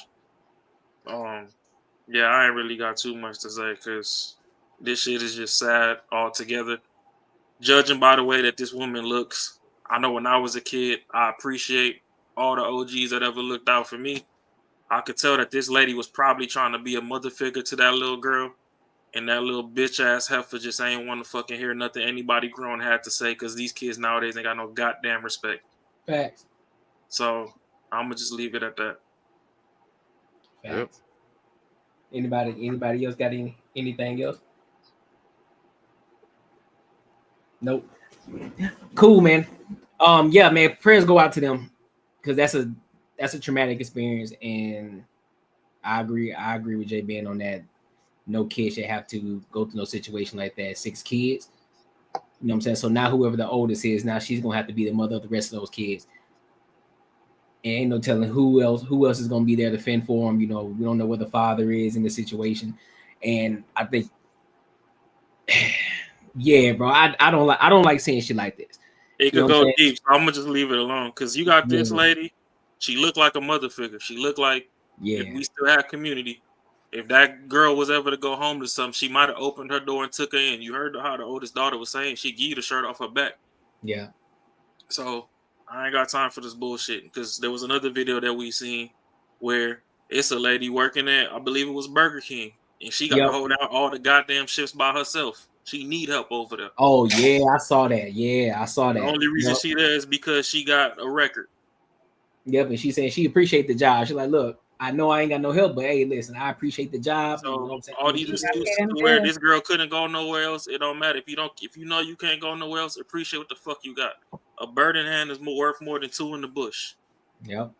You out here catching bodies because you don't want to take correction. Like that's kind of stupid to me. And honestly, I could tell you that I would probably be an honorary crash out if somebody did that shit to my mama. So I appreciate them kids for standing strong, and I hope nothing but blessings and positivity to them. Hopefully the church can step in to help them. Right. Hopefully that GoFundMe run it up and just don't affect their schooling or whatever. They can go to college and be successful members of society, but this shit got to stop. I agree. We need to bring belt to ass back to everybody. If you see my kids ain't fucking unruly and I whoop your kid's ass, just know that your kid fucked up. Facts. That's a fact. That's what we need to bring back on everything. That's what we really need. That's exactly what we need. But yeah. Make sure y'all like, comment, subscribe. What's up? Said he didn't bring back Scared Straight. Yeah, for real. That a lot of that. Send we him to jail. need that belt to ass. Motherfuckers need to neighbors and have everybody. a fear of their elders again. Like I We can't know to the neighbor. You know the elders that ain't worth no respect, but you can't tell me that you wasn't supposed to respect that lady. Yep. So they'll definitely go back and tell the parents too, like, hey, your son was out there acting the fucking fool today. Oh, was he? Yep. Oh yeah, you get 2 ass whoopings. 2 of them. Yeah. Me and that lady passed away. She looked like she ain't had a resting bitch face since the 4th grade. Right. That smile looked like it's permanent on her face. So that's a blessed and highly favored face right there. I'm just glad I ain't related to her, or else y'all be seeing me on a news clip next. Yeah, man. Yeah, this is a toxic cycle of the hood, but it is what it is. I agree. Make sure y'all like, comment, subscribe for the algorithm, and make sure y'all hit that bell notification, man. So look, let's go ahead and go to the next topic, and still about, I'm just gonna say privileged children. So apparently there was this TikToker killed her parents, had the audacity to go to the funeral and speak on behalf of her parents. Oh, this is before they found out? And it was on TikTok, on TikTok crying about it. Yeah, on TikTok crying about it. Yeah, we finna get into it. Yeah, this shit wild here, bro. This shit wild here. Make sure y'all like, comment, and subscribe, man. If y'all want to support the channel, guess what? The Cash App is right here on the screen. Listen, we finna get into it, bro. Let's get to it. This shit's crazy. This teenage girl allegedly killed her parents in a case that had gone unsolved for months. That is until this week. Her parents were found shot dead inside their home in February. Their 6-year-old daughter found them. But you will not believe the next part. We sure couldn't. The alleged teen killer spoke at the funeral for her parents at their church. Although there's nothing we can do to bring them back, we still have control over how we treat people. And then let's talk about the TikTok account that we found. Just wait until I show you what she said about her family at the funeral for her parents at their church. Although there's nothing we can do to bring them back, we still have control over how we treat people. And then let's talk about the TikTok account that we found. Just wait until I show you what she said about her family and this case on social media. We're on the case presented by Law and Crime. I'm Chris Stewart.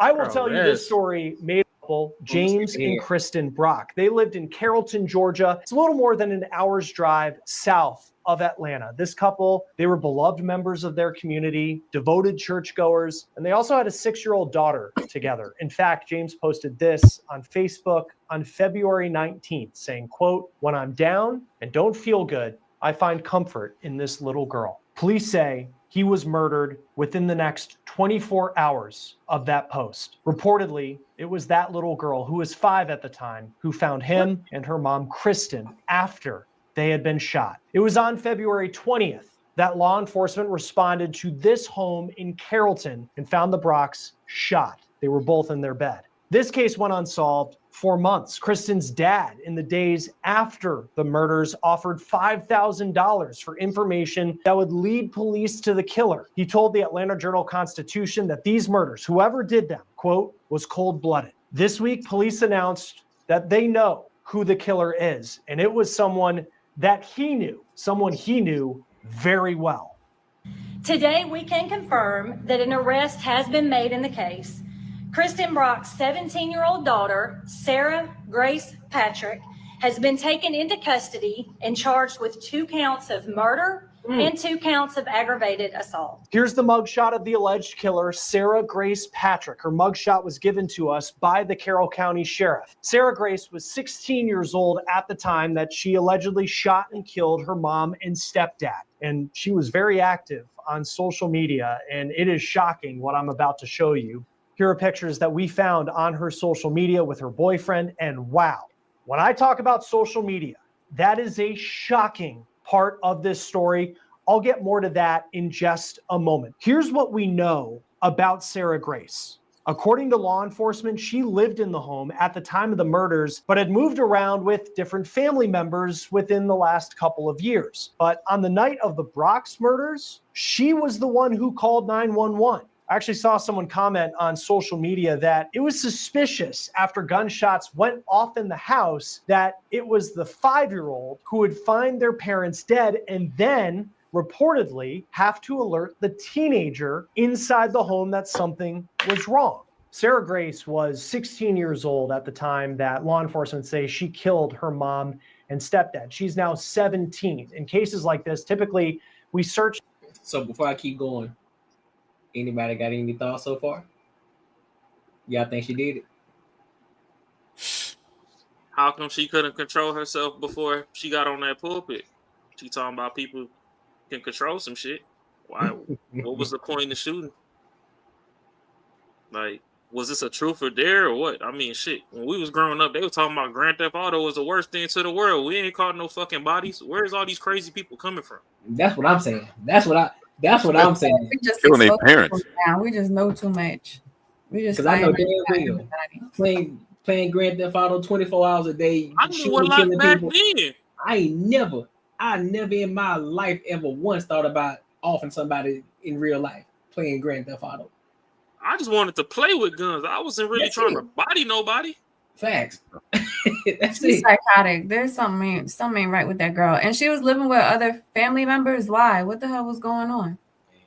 Yeah, that should tell you something. My other thing too is like, okay, I don't know about the suburbs, but shit, in the hood, everybody had a fucking pistol. Yeah. Another thing I never understood is every time something online on the ethnic side pop up, they be like, "Oh, it's usual suspects," blah blah blah. Like, no, I've gone to schools that had metal detectors and motherfuckers had ARs in their locker. Oh shit! Hold on now. Shit could go down. Like, that motherfucking thing was still in the building. So, and them schools ain't never get shot up.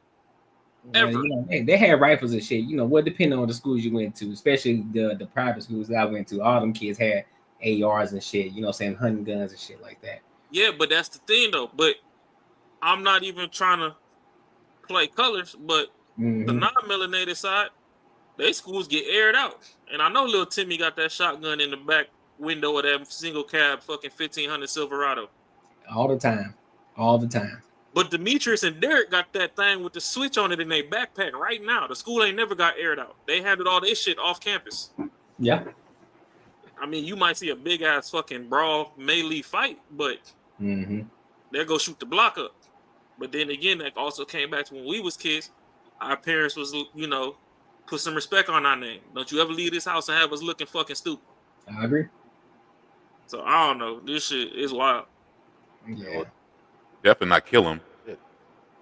Search through Truth Finder to see if the suspect has any previous charges or if there's anything we can. They were asked about an alleged motive.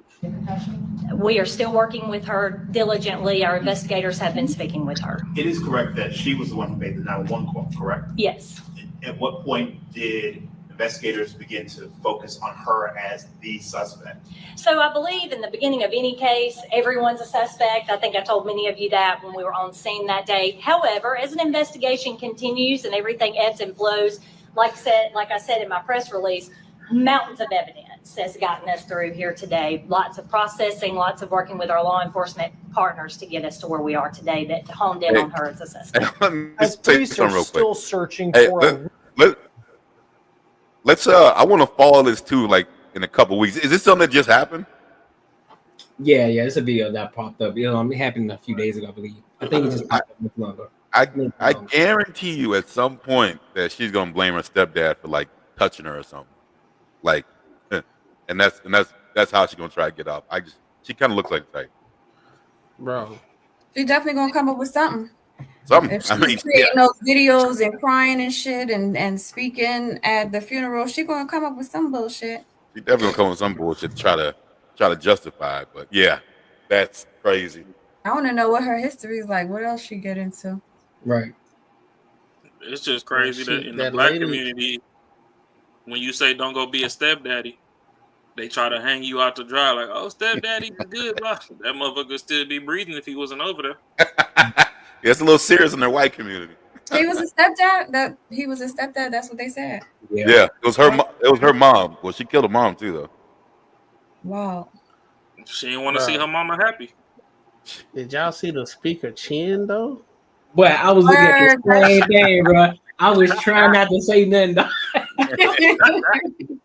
I was over here like, damn. Strong as hell. That's I was strong. trying not to Here comes the cryptogen. Well, at least they caught her, cause shit. If not, she'd have been the next Jodi Arias. That poor little girl, that little 6-year-old, she don't have nobody now. Nope. That's At all. crazy. Yeah, In the system. That's one of those things that little kid, she gonna grow up like with some issues. Oh yeah, she gonna be fucked up. She found her parents. That's more than enough. That shit's crazy. And then to find out her sister did that shit. Come on. She might not ever mentally grow past 6 years old. She sure won't. It's gonna take a lot of work. Yeah, that's true. She may not. Yep. It's gonna take a lot of work. Damn. Hopefully she do though. Hopefully she. Reason Sarah Grace would allegedly do this. It's important to note that Sarah was public about the loss of her parents. She even spoke at their funeral. Look at this video per WSB TV. Although there's nothing we can do to bring them back, we still have control over how we treat people. We were shocked with That what we line saw, blows me. specifically on her TikTok. She presented herself as a victim, a young girl who lost her parents to senseless violence. But again, as you watch these, law enforcement say she's the one who did it. Look at this post. This is from March 1st, just weeks after she allegedly killed her mom and stepdad in their sleep. She posts a tribute video to them with the caption, quote, "They don't know it, but a year from now, me and my 5-year-old sister would find them wrongfully shot dead in our home and won't get to watch me graduate high school, see me walk down the aisle, and couldn't even say goodbye." Here's a video of her crying. This was posted on March 18th, less than a month after she allegedly killed her parents, with the caption, quote, "Please send prayers for healing and a break from everything. I'm so tired. I should probably delete later." And here's a picture from a TikTok on Mother's Day this year in May with Kristen, who she allegedly murdered, with the caption, "But my ultimate inspiration comes from my best friend." And here she is crying, heading to the funeral of the 2 people she allegedly killed. She also has this picture that reads, "What do you mean I can't call my mom?" And then there's this one that says, quote, "Why me?" Now, these are incredibly sad, but then you have to remember that law enforcement says they have a mountain of evidence that shows she is the one who did this. At the same time, she also appears to have continued to live her life beyond the alleged cover-up that she killed 2 people. Just a week ago, she posted this video from a beach. In their news conference, law enforcement said that Sarah Grace turned herself in after she was told that she was going to be charged with the murders of the Brocks. Her biological father, law enforcement say, drove her to the station. The sheriff's office also said there was a, quote, "mountain of evidence that ties her to these murders," but they wouldn't go deeper into that at this point. As for the little girl, the Brock's daughter, the half-sister of their alleged killer, the now 6-year-old girl who allegedly found her parents dead in their bed, law enforcement says she is now living with family members. Joining us now to talk about this case is retired crime scene investigator Alina Burrows. Thank you for joining us on Law and Crime. I thought that was the Barter checking. The fuck going on here? There's a lot to unpack here. I mean, it was shocking to hear that a 17-year-old, she was 16 at the time, would allegedly kill her mom and stepdad, and then to see the social media. So there's a lot of places we could start. I guess for you, when you look at this suspect, Sarah Grace Patrick, what stands out to you? You know, obviously it's, you know, as you say, it's a shocking case because we don't have a lot of parenticide cases, right? We don't have a lot of those, especially with a female suspect.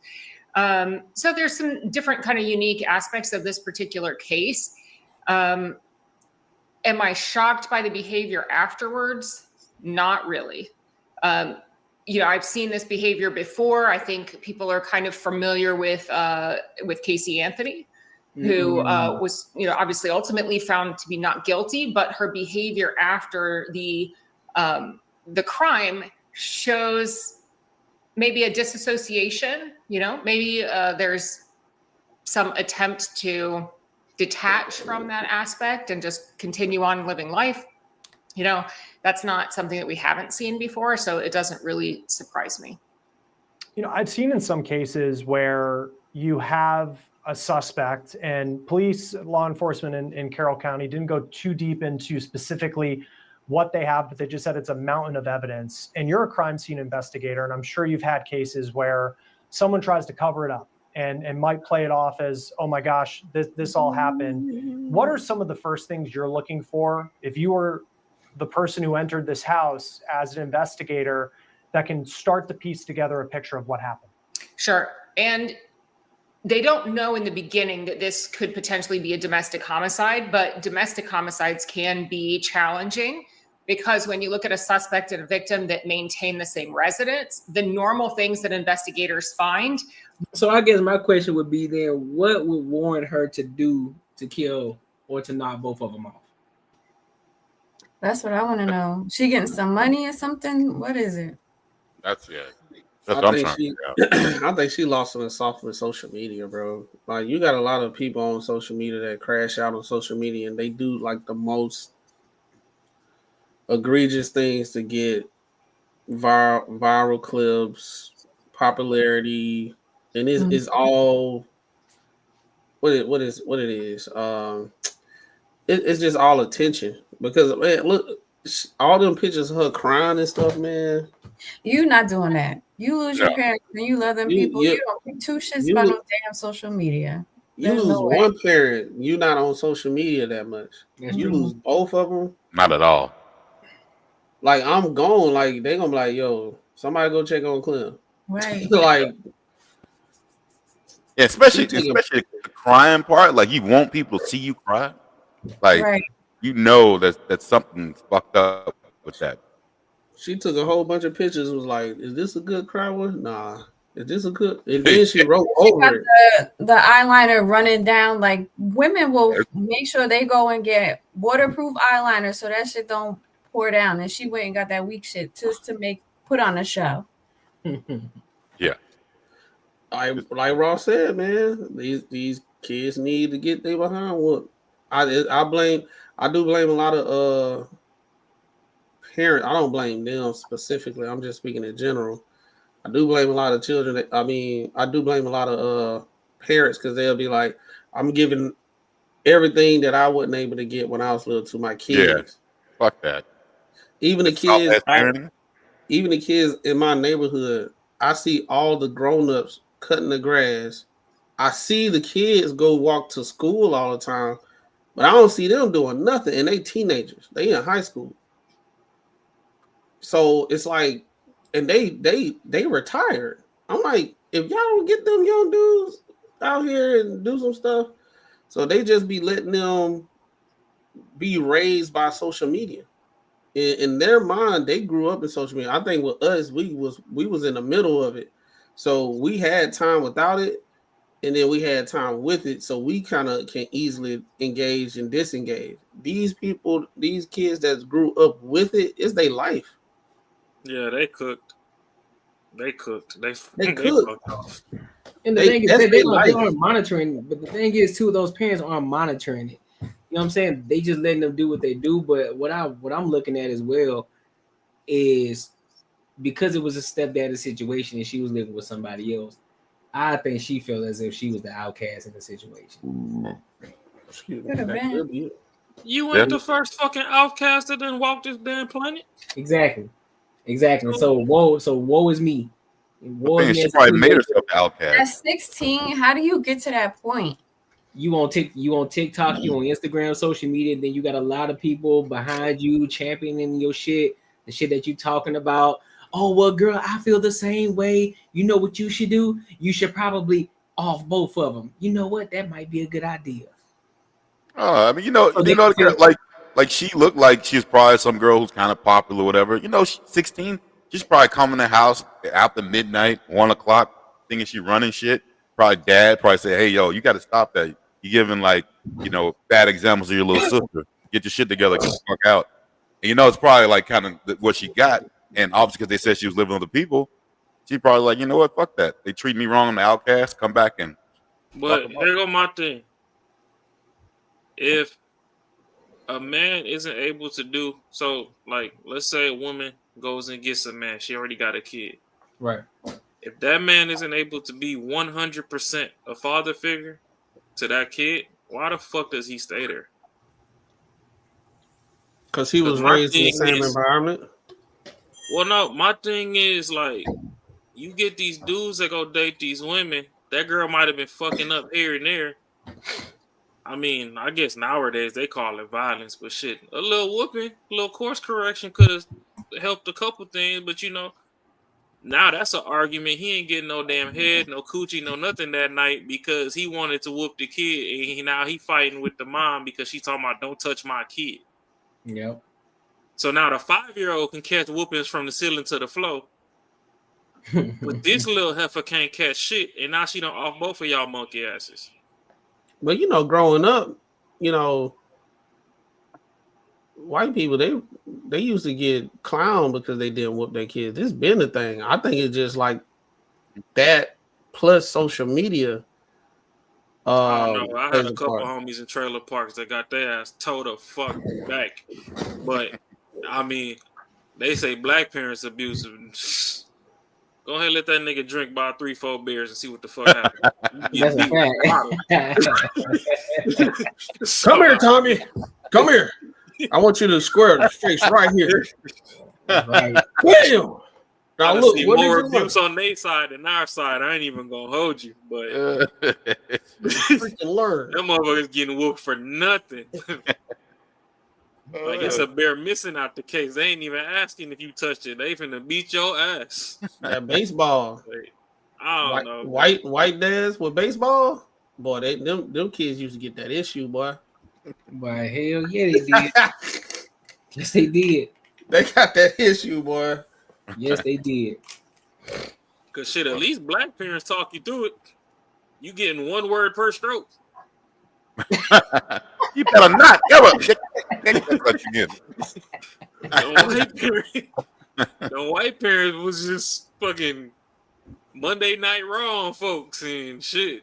If you survive, you survive. You were like summarize your sentence, mom. God, dog, man.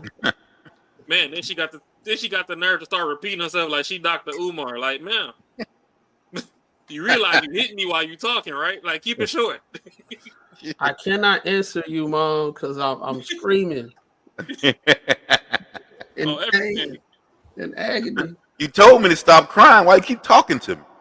Gonna ask me what I got to say, then ask me why am I responding. Like, do you want to answer? Is it rhetorical? I'm hurt. You talking back? No, you talking back? Oh. No. Oh shit. May not have that same relevance. So her fingerprints would be expected to be in the home of her parents. Her, shoe tracks or footprints, all of those things, DNA, those are all to be expected to be in a home where she would either live or visit. So unless they're in a particularly specific location, right? Unless we had, fingerprints on a murder weapon, or unless we had her fingerprints in the victim's blood, something that would place her there at that particular time.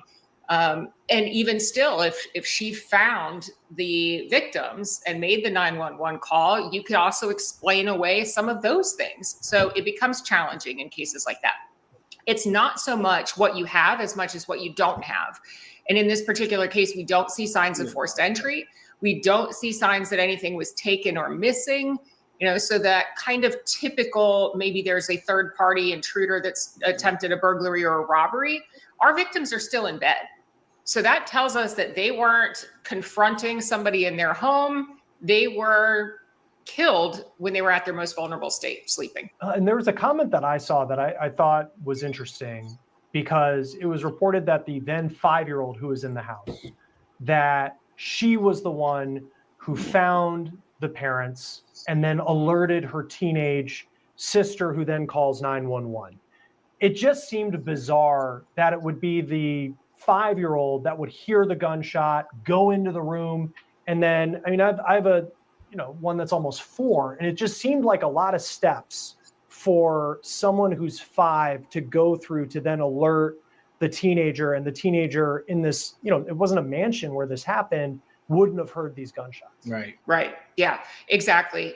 Something else that we want to consider too is, where is the firearm? Was this a firearm that was kept in the household?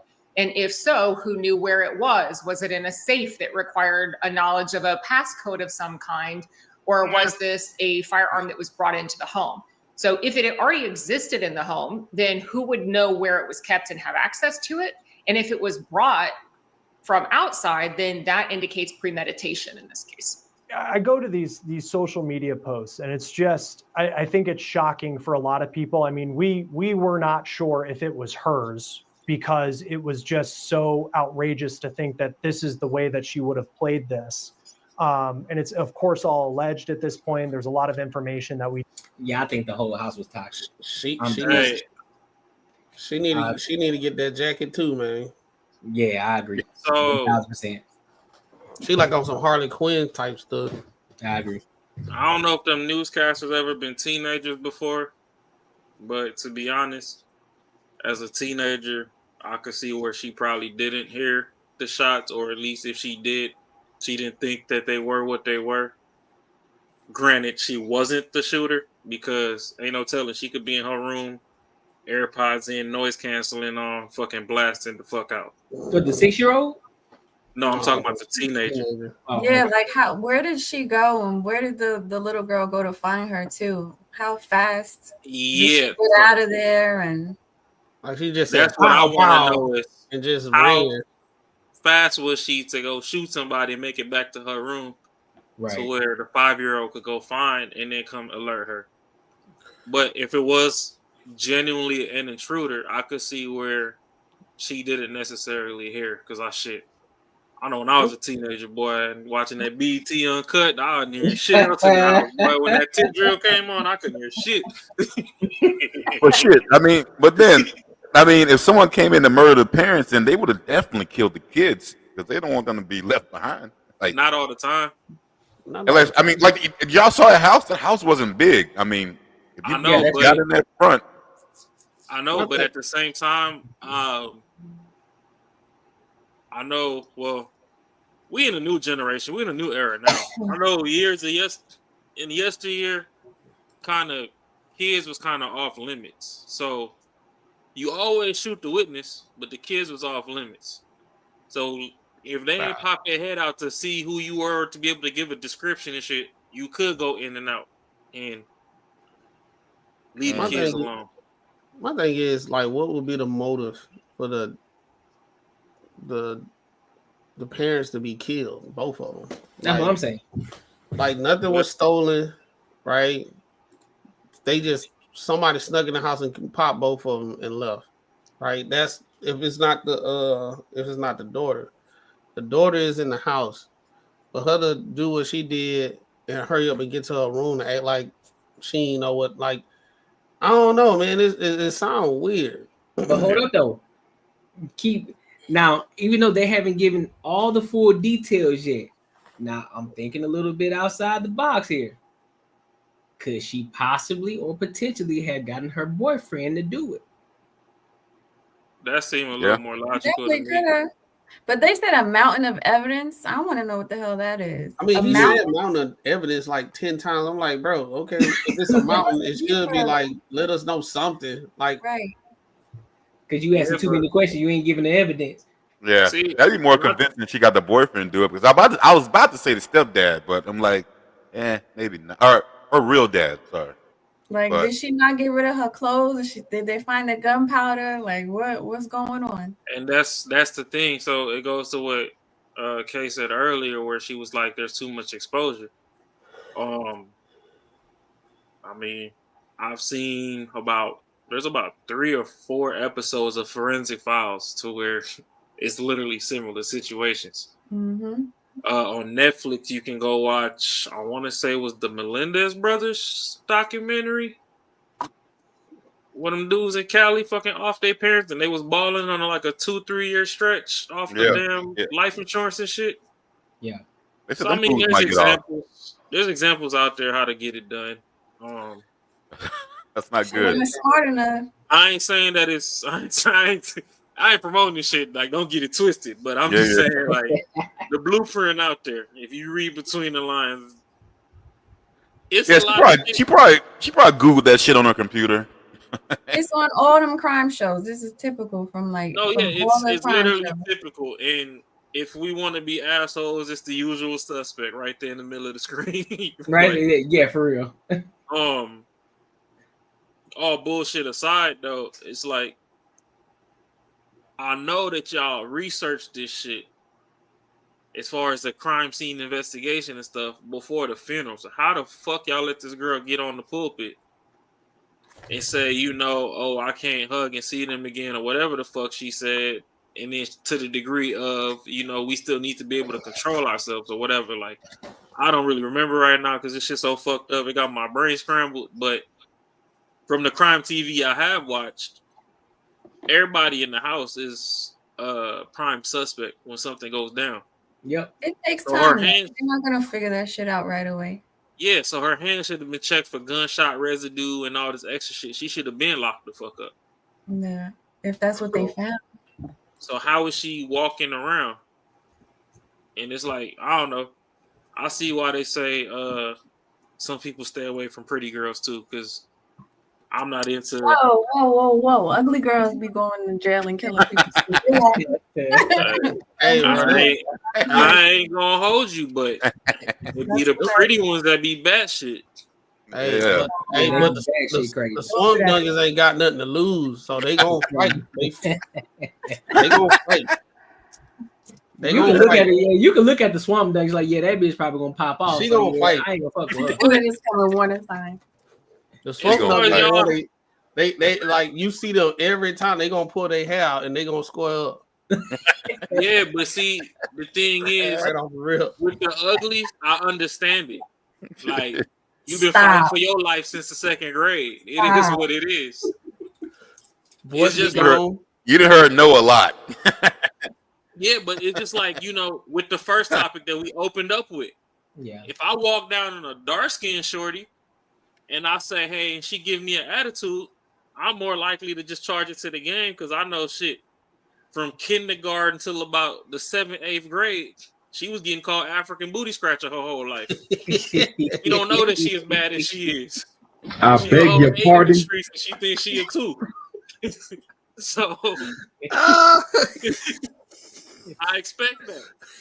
But then, shit, if I walk down on the light-skinned shorty, bitch, you bad. Everybody been saying hi to your ass with diapers. Like, stop it.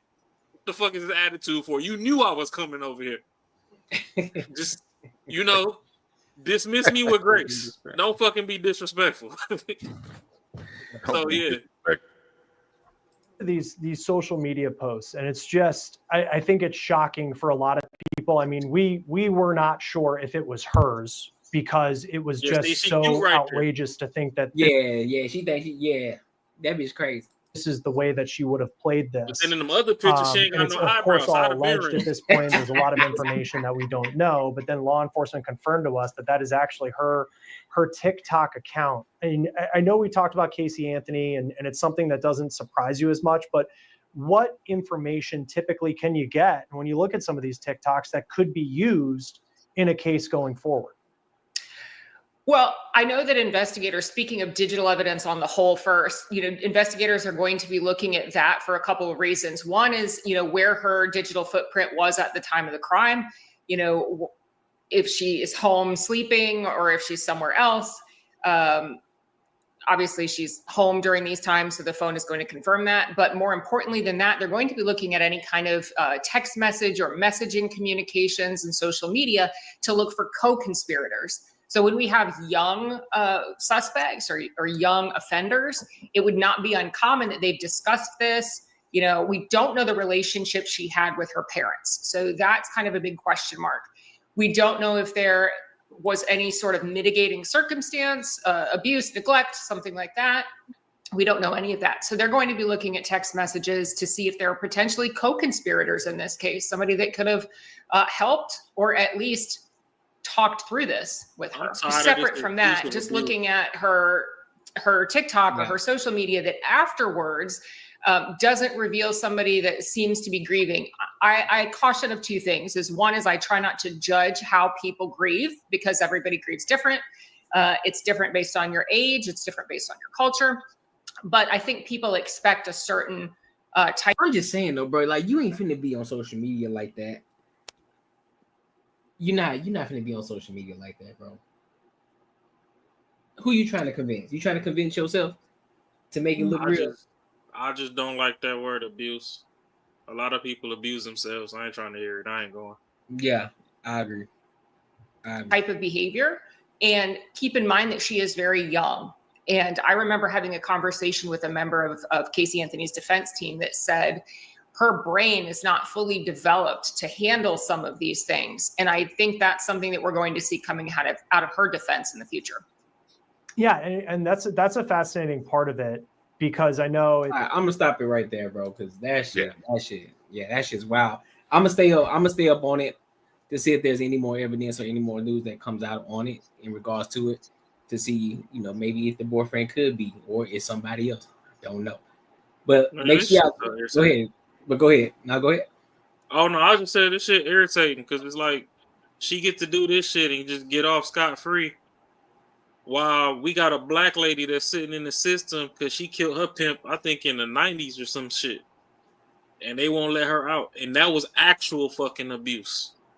So I mean, I don't know, that shit. It irritates me because I ain't saying that shorty that had the pimp was the best thing fucking smoking off the line, but she could have had a better fighting chance at life. Ain't nobody trying to get her out, but we get to parade this shorty up and down, right, for her little abuse. Like, no, you're not getting. If you under the age of 21, you ain't getting abuse. You get discipline. Shut the fuck up. Yeah. Your parents know what's good for you. Now, until we catch you and your stepdaddy both pants down, I'm not going. And the way he was holding on to her mama, I mean, would I say monsters live in the dark? Monsters definitely live in the dark. But in the light, it ain't give that he was the type to go do that. Yeah, I agree. So I don't know. They nasty. They were nasty, but I give it that. Yeah, I mean, nowadays all these fucking words be so fucking loose. Yeah. And then men is fucking the filth of the earth, and women just the holy grail. And it's like, yo, what the fuck? Like, where did we go wrong? What exit did we miss? Somewhere between printing out maps from MapQuest and fucking Garmin GPS, we just lost our way. Like Macaroni Tony said, like, we the last generation to go from fucking analog to digital. Somewhere between there, motherfuckers just got lost. Well, went straight off the rails, bro. Straight off the rails. That was Bush, no left behind, dog. That's what it was. We got a lot of Room 9 people and mixed in with regular people. Yeah. So the Room 9 people, they the loudest ones these days. The people that got sense, they like, I'm not finna get online and say crazy stuff like that. So yeah, shit. Hell, that black girl that's locked up for killing her pimp. It might be the toxicity in me from the hood, but shorty was a baddie. I might put some money on her books. Hey man, I'm about to get up out of here, y'all. I'll see y'all next time, man. All right, man. Get some rest for work and shit, my man. All right. Yes, sir. All right, man. Look, any final thoughts on this one? Yeah, Kay needs to stop shaking her head at my toxicity. Yo, you crazy. I can't help you. You're gonna catch that. So listen, man, make sure y'all like, comment, subscribe for the algorithm. Make sure I hit that bell notification, bro. So look, let's go to this next topic. And the main topic of tonight, Miss Joy Taylor gets fired from FS1. Yeah, buddy. Peanut butter skin with the cans. So let's go ahead and get into it, bro. And make sure y'all like, comment, subscribe. Let's rock out. Joy Taylor's departure from Fox Sports marks a significant shift amid the network's ongoing lineup shakeup. The popular sports analyst and television host, known for her sharp insights and engaging presence, reportedly parted ways with Fox Sports as part of a broader strategy to refresh and reorganize the channel's programming. Taylor, who has been a prominent figure on Fox Sports for years, played a key role in several flagship shows, gaining a loyal following for her candid commentary and expert analysis. The changes at Fox Sports come at a time when the network is re-evaluating its content to better compete in a crowded sports media landscape. Sources indicate that Taylor's exit is part of a larger effort to introduce new faces and formats designed to appeal to a wider, more diverse audience. While the exact details behind her departure have not been fully disclosed, insiders suggest it reflects a mix of strategic decisions and contractual negotiations that ultimately led to the separation. Fans and colleagues have expressed surprise and disappointment over the news, highlighting Taylor's professionalism and impact on sports media. Throughout her tenure, she built a reputation for addressing timely sports topics with a balanced yet passionate approach, earning respect from viewers and peers alike. Many believe her unique voice will be missed on Fox Sports lineup, especially as the network navigates an increasingly competitive market. Joy Taylor's future plans remain under speculation, with industry insiders suggesting she could explore opportunities across other major sports networks, digital platforms, or even expand her presence in podcasting and independent media. Given her talent and popularity, it's expected that she will continue to be a significant figure in sports media, wherever her next chapter unfolds. As Fox Sports moves forward with its new programming strategy, the network aims to maintain its stronghold in sports broadcasting while adapting to changing viewer preferences. The departure of a key personality like Joy Taylor underscores the challenges and transformations ongoing in the industry. Viewers will be watching closely to see how the revamped lineup performs and which new voices emerge. So let me start right there. Let me read this article right here, man, on her. So the 38-year-old was named in one of the two lawsuits against former Fox Sports programming executive Charlie Dixon, who was fired from the network in April. In the suit that named Taylor, Nushin Faraji, a makeup artist, accused Dixon of sexual battery and alleged that Taylor told Faraji to just get over it, right? So Taylor denied the allegation, but she did spend 2 weeks off the air in late February and early March. Her contract with Fox was set to expire sometime this summer anyway, in May. She co-hosted Speak with Paul Pierce and Keyshawn Johnson as well. So the Breakfast Ball featured Craig Carton, Mark Schlereth, and Danny Parkins, while the facility had 4 former NFL players, Emmanuel Acho, Chase Daniel, James Jones, and LaShawn McCoy, as part of the cast. All 3 shows were created under Dixon, and The Athletic reported low ratings as the reason for cancellations. So, that being said, any thoughts on that? Yeah,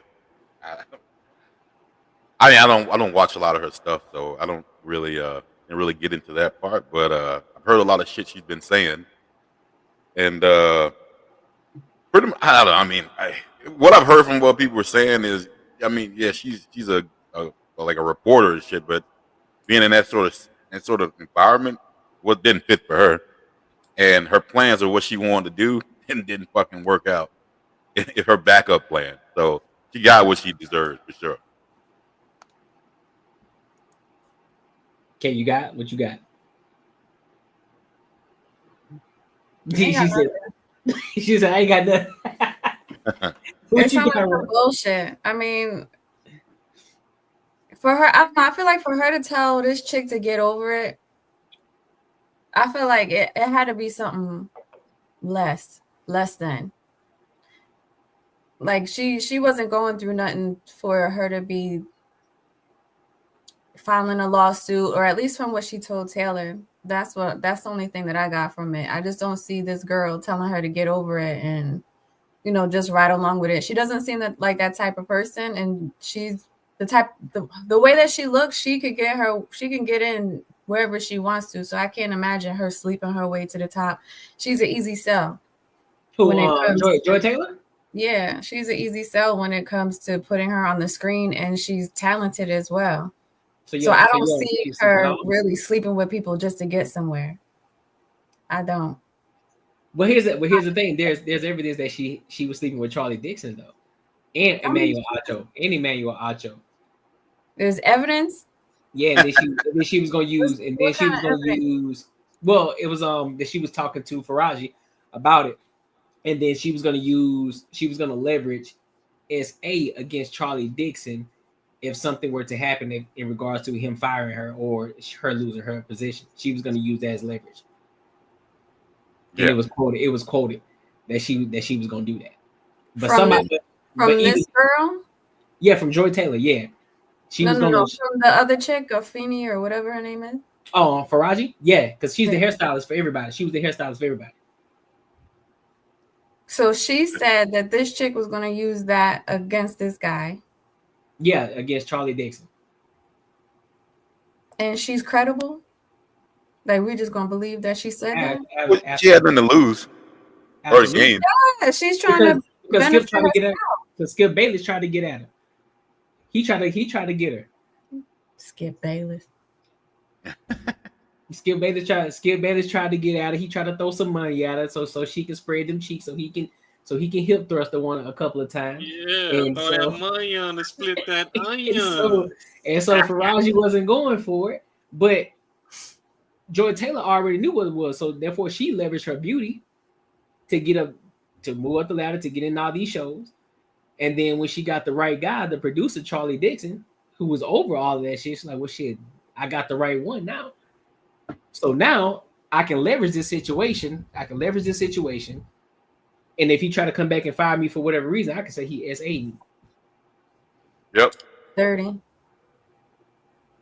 But I don't know if she's the one saying it and she's the one putting a lawsuit out there. I don't know how. I don't understand how you just gonna take her word for it and not be law.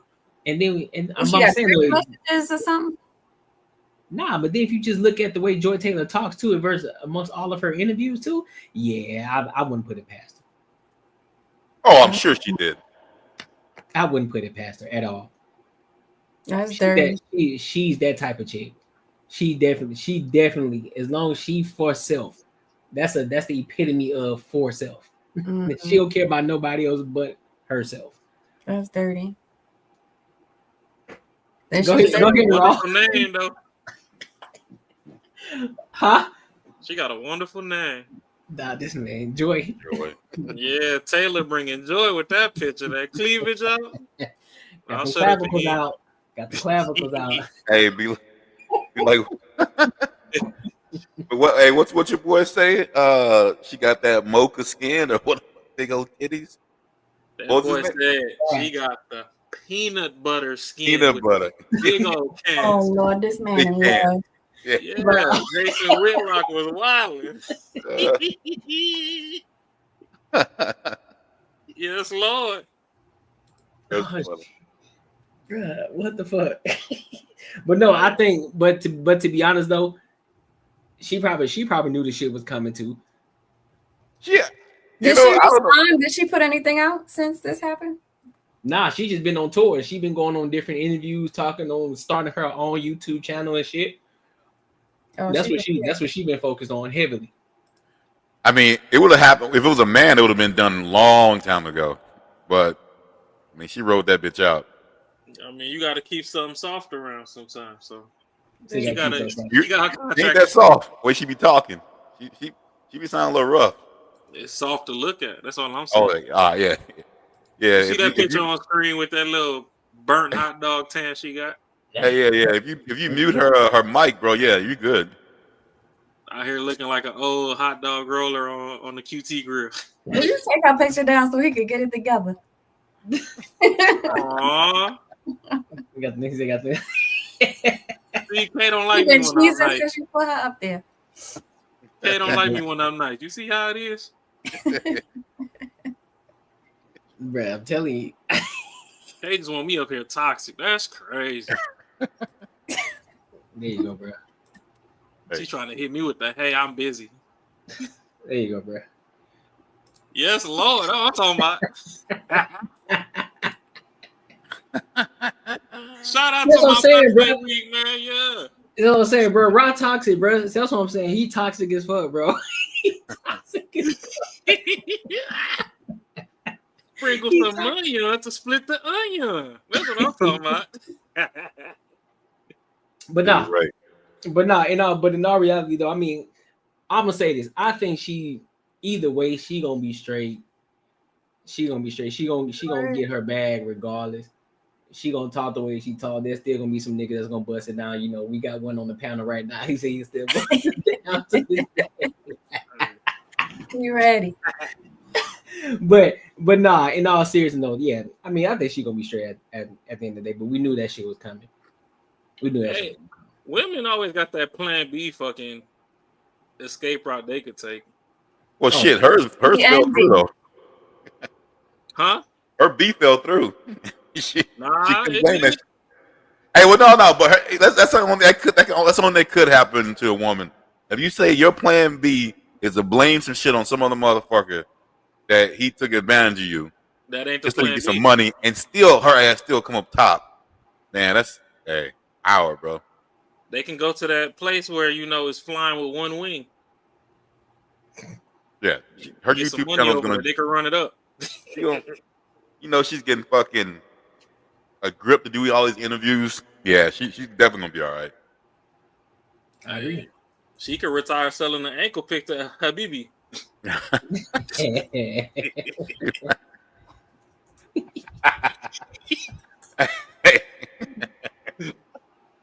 Bro, y'all is crazy here, bro. Y'all got any final thoughts? Okay, reprimand me.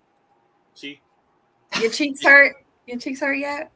She giving me that sister look. She's like, hey, you better calm down. Better go home. She gonna fight me in the car. Listen, man, any final thoughts on this one? I definitely didn't want to spend a lot of time on this one. I ain't trying to get beat up by K. I'll shut up now. Nah, you ain't said enough. Listen, man, make sure y'all like, comment, and subscribe for the algorithm. Make sure I hit that bell notification. So, speaking of, I guess I can say, speaking of attractive women, and simps and all this good stuff, Shaquille O'Neal out here simping for Angel Reese. Yeah. I don't know if he busting it down or trying to bust it down. That's a baby busting it down. Nah, that ain't no baby. She got a state ID. She got how she 23? That's the baby. Nah, ain't no baby. Absolutely not. The world state harassing women. Why is it a baby? She's 23. God damn, for real? Okay. And the cheek jiggle. Lord have mercy. Listen, she 23. Listen, she old enough to get money like that. Hey, she ain't checking for no Shaq. She can't be checking for no Shaq. Man, listen, I ain't putting it past none of these chicks. I ain't gonna hold K. Of all them out there, Shaq. K. Listen, I don't count. You know what I'm saying? I don't. Shaq got a yacht. I don't pay to all the things. It's fucking Shaq. Hey, Shaq got a yacht, bro. Come on, you kidding me? You telling me Shaq ain't hip thrusting a lot of these chicks out here? I don't know who the fuck he hip thrusting. He having a good time though. I know. He got a fucking yacht. Come on. What y'all talking about? Goddamn yacht.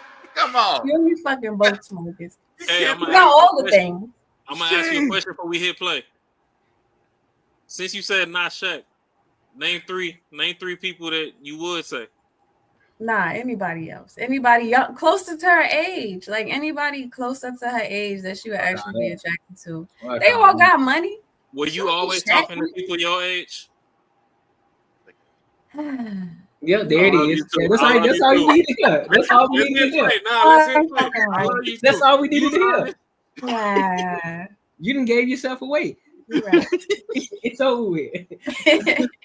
Go ahead. You're 30 years older than me though. That's a lot. I mean, it is what it is. I remember one time I was averaging a lot of points, and they had an article, Shaq's in Kareem status, and Kareem quote was, he's not that good, he's not winning championships. I can't say nothing about that because it's fact. And he has, 6 championships? He has G20 classification, so now I got to eat it. I'm not sensitive like the guys go, like that's Kareem, greatest of all time. I just got to eat it. But it's driving me crazy, so I was like, let me do this to young fella. But he couldn't take it. So people thought we have beef. I don't have beef with men. All these beautiful women in the world, why do I have beef with a man? I don't care about no man. Speaking of man, RG3, tweet another monkey post about my girl Angel Reese. I'm punching your fucking face. Okay? It's enough. Like, I don't usually do stuff like this, but just stop it, bro. You got your job, you got your podcast, leave my Angel Reese alone. I'm the one calling her and telling her not to respond. Fucking stop it. That's the last time. Okay? Thank you. Sorry about that. It's all on LSU, cat. By all means. Yeah, you needed to take your time to say that. I'm curious to know, like, what Him and just Ryan with Clark. the whole conversation that's been happening around RG3, Angel, her hatred towards Caitlin And Clark. she's supposed to hate her, so what? Yeah. I hated the Clippers. I hated the Celtics. It's not real hate. If you look around what's going on in this real country, that's hate. This is sports. I'm not supposed to like you. I don't want you to like no other people's podcasts. Fuck them all. Competition. That's what the world's built on, competition. Like, first of all, let them girls, like, leave them alone. Yeah. Like, it's a shame. It's a shame that all the stuff you did in your life, you're going to be remembered for your podcast. You're going to be remembered for your podcast. That should tell you you're not that fucking great. What? I don't want to be remembered for Shaq's Bit podcast. I do not. So. Is he talking about RG3? Like, leave those girls alone. You already spoke on it. Let it go. Let it go. So what? He hates her. So fucking what? I hate you now. For messing with her. Now what? Say something about me. What did he do? Oh man, boy, go ahead, bro. What's y'all thoughts? No, I mean, hey, I agree with them. Hey, if they don't like each other, they don't like each other. It's different teams. That's cool. That's but fucking RG3 wasn't fucking clowning her. He was telling the goddamn truth. And they were like, yo, like, they were just saying, like, they just got all butthurt. Him and Ryan Clark got all butthurt because they pulled in that old, it's a black woman shit. You cannot fucking say anything negative to a black woman or you're fucking the devil. It's like, Jesus, what the fuck, man? You gotta be kidding me. Yeah, I know Kim agrees with that one. But yeah. I don't know what's up with these cats, man. It's just crazy. Honestly, what do you like playing night? Man, here's my thing, bro. Here's my thing. At the end of the day, she's an athlete. She's in the spotlight. She's in the cameras. Nobody is above criticism, regardless of who you are, no matter who it's coming from. I don't care who you are. A lot of these women, especially in the WNBA, a lot of these women, they want to get paid the same as men. They want the same, the spotlight as the NBA players are getting. Equal pay, they fight for equal pay and all this extra shit. But now people can't have their opinions about you. People can't say shit about you. Everybody got shit to say about Kevin Durant, Michael Jordan, LeBron James, Kobe Bryant. Everybody in the NBA, they got everything to say about them. But as soon as you turn around and say something about somebody from the WNBA, oh yeah, don't speak about them. Cause you know me, cause Mr. RG3, you talk to you, I'm gonna punch you in your face. Man, you better get your big goofy ass on some goddamn what. Hey, but I wouldn't want his big ass to fucking crash out on me though. Man, shit. Listen, bro. Listen. I'm 5'9", big dog. Shaq 7'3". I'm not finna fight you, bro. I'm not finna fight you. Yeah, definitely not. That's stupid. I'm not finna fight you. I'm not gonna fight you, but that don't mean I ain't finna stand 10 toes on what the fuck I said. Yeah, that was some bitch shit. He wasn't doing too much or nothing. Like Shaq just.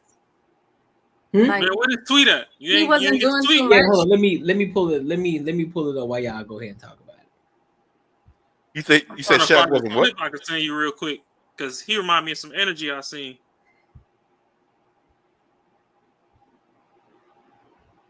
Hasn't she been having a lot of problems in the media already anyway? People talking shit about her outside of this RG3 guy.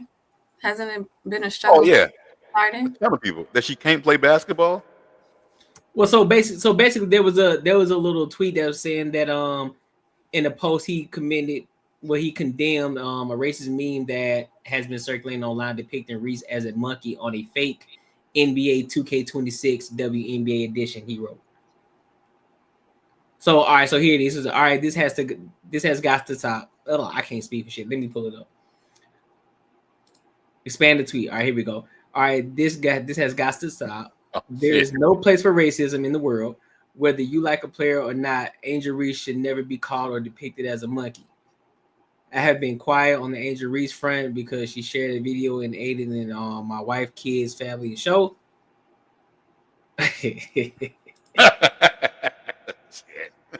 Dog. Oh, come on. So hold on, let me pull up the whole thing. Here we go. All right, so I said I have been quiet on the Angel Reese front because she shared a video that aided in my wife, kids, family, and friends receiving death threats, threats of physical harm to family and friends, and threats of sexual violence to my children in social media and beyond. That will never be okay with me. I never attacked her or her family when I stated and backed up with clear basketball evidence that Angel Reese hates Caitlin Clark. That's a fact. In sports, everybody won't like each other. People in Angel's inner circle called me and told me I was right, and Angel Reese has grown to hate Caitlin Clark because of the media always asking her about Caitlin and being constantly compared to her. Some people made it about race, but I never did and never will. Instead of becoming the villain in anyone's story, I decided to just not. All that being said, Angel Reese or any black man or woman should never be called or depicted as a monkey ever. Stop it. If you hate Angel Reese because she is black, you are the problem. If you hate Angel Reese because you are a Caitlin Clark fan, don't turn it to race. There should be no space for racism in this world. And then put this up. Hold on, did he post that one? The 2K one? Yeah, he posted it, but I don't think that he did it to make fun of her. I think he was just saying that he was rebuttaling to like, hey, like, don't this ain't cool for you to do. So why is Shaq tripping then? I don't know. Because it's you got his cape on. You got his Shaq cape on. His Superman cape. I know. Nah, I ain't even gonna say that's no his cape. mincy. I know y'all say I'm toxic and shit, but I'm with Shaq on this one. If we gonna talk about Angel, let's keep it as to what's going on the court. Like doing that whole monkey shit. I mean, I don't know. For me, that ain't classy. Like we got enough struggles daily we gotta go through. For your own people to be calling you a monkey is kind of crazy. Like we already got the blacks versus the whites with her versus Caitlyn and all these other struggles that we going through. So for your own people to fucking edit you as a monkey on the court, I mean, don't get me wrong, Planet of the Apes will go crazy, but if you ain't gonna do the same with the other side, let's leave that out of it. Let's talk about these knee bounds. But that to me is not racist though. He reposted it and spoke on it. So he said that she has threatened him and his family and his wife and all of that. Well, not her in particular, but I'm pretty sure that fans and other people have threatened the fans, threatened the family and things like that. But it's a repost though, and he's speaking on like, hey, nah, whether you like it or not, whether you like her or not, this ain't cool to you to do, and they're putting it out there for the reference. Like, hey, this is the reference. This ain't cool for y'all to do, regardless if you like Angel Reese or not. And so he put it as a repost. Yeah, he did it as a repost of the original post. So let me pull it back up real quick. So the original post. So this is the original post from Goblin Slayer or at Champ Who or whoever the fuck that is. Okay, that's the original post. So this is the repost from RG3 saying like it's not cool. Oh, so you know what, bro? He posted. I don't know. He ain't need to share that picture. That's why you shouldn't listen to people. You should read the shit on your own, bro. I've heard the shit about this monkey thing, and I'm like, all right, well, it wouldn't offend me since a black person said something about some monkey shit. I'm like, that's a little far, but it wouldn't offend me. Exactly. But like, it'd probably be kind of funny. But I thought he posted it and then kind of rebutted on it. That's why he can't even listen to people. So he was just he reposted, but he didn't make the initial post of that. Like, yeah, I thought he created it. Yeah, okay, yeah. Like what I'm saying, that's what I heard too. So he actually didn't create it. Yeah, so that's my thing though. So if he didn't repost it or said anything about it, then I'm pretty sure he would have got slack on him, like, oh, well, where was you when people were posting the monkey post about Angel Reese? But in this position, he's protecting her. In this position, like, nah, this ain't cool. Like, just keep it at sports, keep it away from personal shit. Just talk about the sport in itself, which I agree with. I don't have shit against Angel Reese outside the court. Like, hey, she doing her thing, she getting to her bag. But when it comes to basketball, as a former hooper myself, she's fucking trash. So I'm gonna call it a spade. So, but that ain't got nothing to do with my personal feelings about her. I think she's an attractive woman. I think she's gorgeous. She's doing her thing in social media. She making her money. She getting to her fucking bag. She doing what it is. I would never tell her to do anything otherwise. But when it comes to basketball, and I'm critique you just as I would an NBA player, because that's what y'all want. Y'all want the visibility, right? Y'all Is he talking about her? Like, I'm sorry. No, go ahead. So what now? Is he talking about her like every day? Like, is she always in his mouth? I'm just trying to understand why Shaq is so triggered. Like, the shit don't make no sense. If he's reporting on all the basketball games and all the people and whatever, then why is Shaq tripping? Like, what is the problem? No, it went big with what's his name, Ryan Clark, when he got all butthurt about it because RG3 was talking about it. His wife was in the back, and his wife is white. He thought that she was talking shit. He thought he was talking shit, trying to like have his wife like being like I don't know. It was weird, but he thought that he was talking shit about her because she was black, and his wife was in the background. Brian, do you play basketball, bro? Have you ever played basketball before, nigga? I know many people that have scored 14 points and their field goal percentage was trash. 14, 13, and 4-6 do not tell the whole story, big dog. Let's not do that. You talking to the wrong one, family. You talking? Yeah, the post does give it more attention, but however, if he's giving it more attention because he's protecting her, it goes to show you that he ain't only looking at her on a personal standpoint. He's like, look, I'm only talking about her in regards to basketball, and I'm keeping it at basketball. I ain't got shit to do with her personally. So get out. You got to get out your feelings, big dog. I feel you may be in love with Angel Reese or something, but get out your feelings, dog. I had a 15-minute break at work the other day, and I want to say it was Chicago Sky versus Minnesota Lynx or whatever. Yeah. In my 15-minute break, I watched the ball go to both sides of the court, and only 1 point was scored in 15 minutes. I'm talking about air balls, breaks, rebounds, me-bounds. The ball still ain't going but once. So it ain't entertaining. I'm not here to say Angel the greatest thing since sliced bread. I'm not here to say Caitlin Clark is better than the price of tea in China. But the league as a whole, no disrespect to the women. I ain't saying get back in the kitchen, but the court ain't it. You heard it, Kim. Don't do that, Marcus. You don't want to fight. It's too late. I'll come hug you from behind while you stirring the grits, but the court ain't it. She'll burn you with the grease, dog. You better watch out. Make it sound good. Out of here.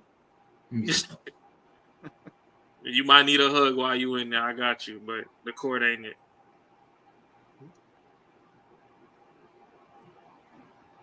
Let me look and see something. I'm trying to see something real quick. Who these girls on this Off the Record podcast? Is this popular? Oh, what, Shaq? Yeah, this podcast that he's on. I'm gonna say probably not. Okay. It might be. I ain't never tuned into it. I do need to start researching more pods. Well, they got Shaq on it, so they probably pretty decent. Well, they know him. Yeah. Shaq might also be doing them a favor. I mean, shit, this time next year we gonna have Shaq on. Hey, I'm telling you. Right there. Dude. Hey, I'm telling you. Yeah, look at that studio they got. I mean, yeah, they doing something. You can rent it. I'm pretty sure they probably doing some things on the back end, or they probably got some sponsorships on the back end. You know what I mean? The one thing I appreciate about this show, we doing this shit from the ground up. You know what I'm saying? We building it from the ground the fuck up. They gonna see the glow up in if real you got time. that yak and you like the way I act, I'm open to sponsorships. Hey, I can't tell y'all what's in my cup. You understand me? Can't tell you what's in the cup unless you want to sponsor it. If y'all want to know what's in here. If you want to know what we drinking, you gotta come up out with the bag. You gotta come up with the bag. You feel me? And a whole bunch of merchandise. And a whole bunch of merch. If y'all want to see K smile more, y'all got to get us to 1,000 subs. A mess. You selling them or not giving shirts or what? I want one of them. Am I selling them? Yeah, I want one. So what my goal is I want it to be for the Patreon members.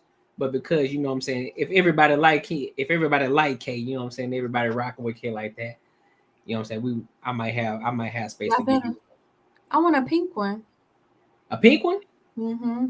Oh, you talking dirty. I like that. Listen. What are you I got some saying? Timbs that'll go with a pink one. Yeah, we looking to do it. We're looking to do it for Patreon members. You know what I'm saying? I think it's gonna be one. I think it's gonna be something specific to Patreon members. It's like, hey, you in the Patreon, you get one of these shirts. You feel me? You gonna get one of these shirts. But nah, I got you, Kay. No true. I got you. Thank you. I didn't feel like fighting you either this evening. You didn't feel like fighting me? What you mean? What you gonna fight me for? I want my shirt. All right, If say she that. keep hitting you with the hey, I'm good, she don't get one. Knock it off. Knock it off. Hey, I'm good. I then. Don't bother me. I got you, Snow Bunny. I got you, Snow Bunny. Don't trip. I got you.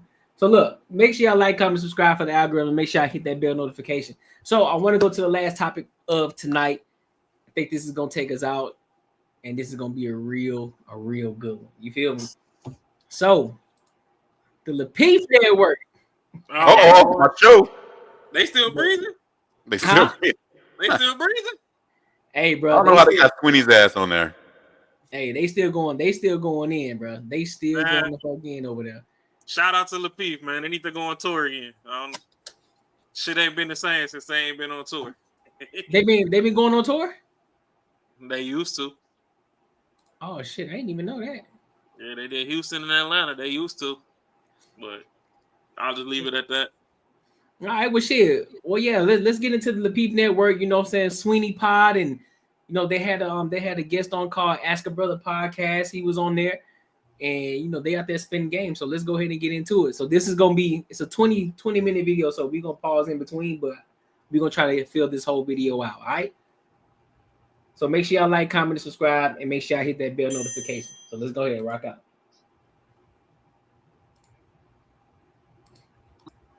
And we are different. Okay. Now, biologically, our bodies are definitely different. Socially, we're basically the same. Now, I understand what you were saying. I completely agree with all of that. When you put it like that, I was like, okay, yeah, for sure. But I think a lot of women are asking just for equity, not necessarily equality. Like, we don't necessarily want to be equal to you, but we definitely want the environment to be equitable. We want to be able to have the same opportunities to just function the way we function. Can you give me an example, just so I know I'm on the same page with you? Can you give me an example? So I'm much different than the average woman. The average woman does not own a garage full of power tools. The average woman just doesn't do, like, I like getting dirty and doing what I do. And I know that I can't. The average lonely woman does. Say what? The average lonely woman has a garage full of power tools. Trust me. No, they don't. No, they don't, Darwin. They gotta get down. No, they don't. That shit they sell. No, they don't, because my friends call me to do all of their work. They do not do that. The average woman does not have a garage full. The average single woman does not have a garage full of power tools. They have a Rolodex full of people that they can call to do the work that they need done. Just and they pay those people for sure. But and I know that I am not able to do the things the way a man can do it, because we are different. But the opportunity to show up and have the opportunity to do the things that I do want to do and like to do, and I am able to do. You know what I'm saying? Like, especially like in my relationship, I don't want to be looked at differently as if I'm masculine just because I'm building a greenhouse in my backyard. A lot of men are put off by that, right? Like, I want to be seen just as a person who has a lot of talents. Like, I'm talented, right? And so I don't want to be looked at differently because of that, because a lot of men have a very rigid view of what a woman is supposed to be. So when I take out my power tools and I'm taking raw materials and I make it something, I don't want a man to be like, I don't want a woman to do all that. There's real manly No, right there. And that's I'm bullshit. like, but I got booty shorts and a sports bra. I'm cute doing it. You know what I'm saying? Like, I'm very feminine. I just do what I do. And I think we're just asking for equity and just to be seen as people, just like y'all like to be seen as people and not these dainty, feminine, like helpless creatures. What you got, Mark?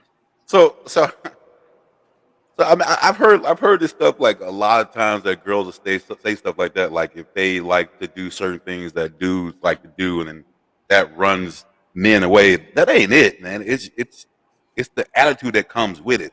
Like, I don't know. I know your brain has to figure out like, well, that must be it because I got these power tools, or this must be it because I like to do that. That ain't it. That is not it. You have a masculine like look on life. And that's what it is. It's not stuff that you do. If I had a girl that goes in the backyard and builds me a pergola, I wouldn't give a fuck as long as she's feminine. Who gives a shit? It's like what comes with it is your attitude that comes with it. I don't think but for some reason, a lot of women don't see the kind of like attitude and how they come off is really like do this. It's not what you do. It's like how you are. So, I mean, I just don't know why like people who are actually hardwired like that, like women who are hardwired, kind of like she is, why they just don't come to reality that you're going to have a dude that's not going to be very masculine and be good with that. No, I agree. Kim, you got anything? I think she misunderstands. What men are referring to when it comes to masculinity and femininity. I think she's thinking about being more of like the damsel in distress type of femininity where you can't really vouch for yourself. You can't really do anything. And I feel like she's also taken masculinity, you know, in the simple term, not necessarily what Market was saying as you're being combative and you have an attitude and you have a terrible mindset. I feel like or you have a more alpha mindset. I feel like she's taken it in a whole different direction. Yeah. Rob, what you got, bro? I have to run off. What's your initial question before I start going off the rails? No, so what Bo was going in on, so basically she was saying that having equity as a woman, how come she can't go and build, let's just say, a birdhouse in the backyard and do the things that she likes to do as a woman, you know, go and build shit, but still look sexy doing it? Why do men feel as if it's a masculine thing overall? Why do men look at women as if that's a masculine thing? And so, then why do men run away from that? You want the Watch My Words version or you want the raw version? No, I want the raw version. As the name says, unbiasedly raw. She big as hell. Where do you find this one? I beg your pardon. Where y'all get one from? I'm only starting in the box. I got that. Okay. My nigga. Roll your window. Hey, Kay. So she need a Shaq so she could Nah. All I'm saying is the next time you go to the mall and you in a rush and you don't want to. I'm not talking to you no more. I'm done. Just bring her with you. Good night. Good night, yo. Disrespectful. She's a beautiful girl. I ain't say she wasn't beautiful. I hit her up after 11 too. But if you take about 100 pounds off, I'm not gonna lie. I'd have her saved in my phone as singular wireless right now. Free nights and weekends. Okay, you gonna date her? Okay, you a dater? Who? You a dater? This girl? Yeah. I ain't gay. Exactly. So we can't listen to the way you look at her. Oh, I'm not listening to y'all. Y'all crazy. She is not no damn linebacker. Nah, she going up. Yeah, she going up the A gap like a motherfucker. That is singular wireless, Kay. She's so big. She's very Bro, you see how big those guns are? She got some guns on her, man. Jerome Bettis, number 36. I can't handle it. Jerome Bettis, number 36. Can't handle it. Leave that girl alone. No. Y'all asking my opinion. Oh Lord. Come on, man. She look like fucking Lil Durk auntie. Stop. What? Yeah, she do like What's an wrong auntie. with that girl? I ain't saying nothing wrong with her. She can still get put through the headboard. Exactly. So let me ask you, The Kate, thing who is, look when she better? building the birdhouse, we ain't saying Miss Parker. So It let me look ask you, different. Kate, let me ask you a question though. Who you think would get chose first? Bo or Jasmine? Jasmine, because she's tiny and petite and she's Exactly. little teeny tiny girl. There you go. There you go. Simple. And we ain't saying that Bo is not attractive, but it's just saying that when you got to pick between I'm the sorry. two, you gonna go for I Jasmine. mean, our So community. y'all don't like them thick. That's cool. There's plenty of men that like her thick. Her thickness. Hey, no, okay, no. What's the not rest of her doing body it. look like? No, Y'all just judge her from shoulders and shit. No, You can tell from the shoulders. Okay. Look at them shoulders. Look at the difference in them shoulders. We not gonna do this shit. Why are you doing that to her? Leave her alone. Anyway, off topic. Leave her alone. Can't let y'all. On topic though. It's still My on topic. man Marcus look like he a linebacker. She look like his twin. We not doing this shit. Stop calling these big bitches thick. Y'all done blurred the lines. Well, she thick. She good. Thick She look where? healthy. She look healthy. Thick with 19 Nah, we Ks, need 'cause it that. ain't No, no we need that. C's. We need a Kendrick cam for her. We gotta see. I gotta see what that. I gotta see if she got that done lap. No. We not doing this. Thick where? In the right place. In the right. Nah, you ain't No, gonna play with. that is you ain't Big finna play with Mama. me. Nah. When Lotto Yeah. said Big Mama, Nah, that's hold what she on. was talking about. That is not thick. Y'all need to quit blurring these motherfucking lines. Nah, Well, I some gotta see. people like big mamas. Nah, let me see something real quick. I never said that she was bad. Okay, you ain't even play. You ain't even play But with me in my face. we not gonna blur the lines. We need clear-cut definitions from 2025 going forward. That is not hit the thick. angle. That She is just hit the big. wrong angle. Nah, okay, you ain't even play with me in my face. Not today. I can tell from the shoulder blade to the top of that bicep that hand got some flap on the back like a flying This squirrel. man got some flap That on is the not back. thick. That This is man, big. dog. Ain't nothing wrong with that girl. She good. I Ain't know. nothing wrong with that girl. She probably cooked macaroni and cheese from scratch and it's busted. Ugh. That is not thick. That That is big. busting. Nothing against her. I'll build a birdhouse with her. If you see Okay. this, we love you. But thick ain't your adjective, baby. Y'all know that. It's something different over there. That's all I'm saying. Y'all been traumatized. She good. Who?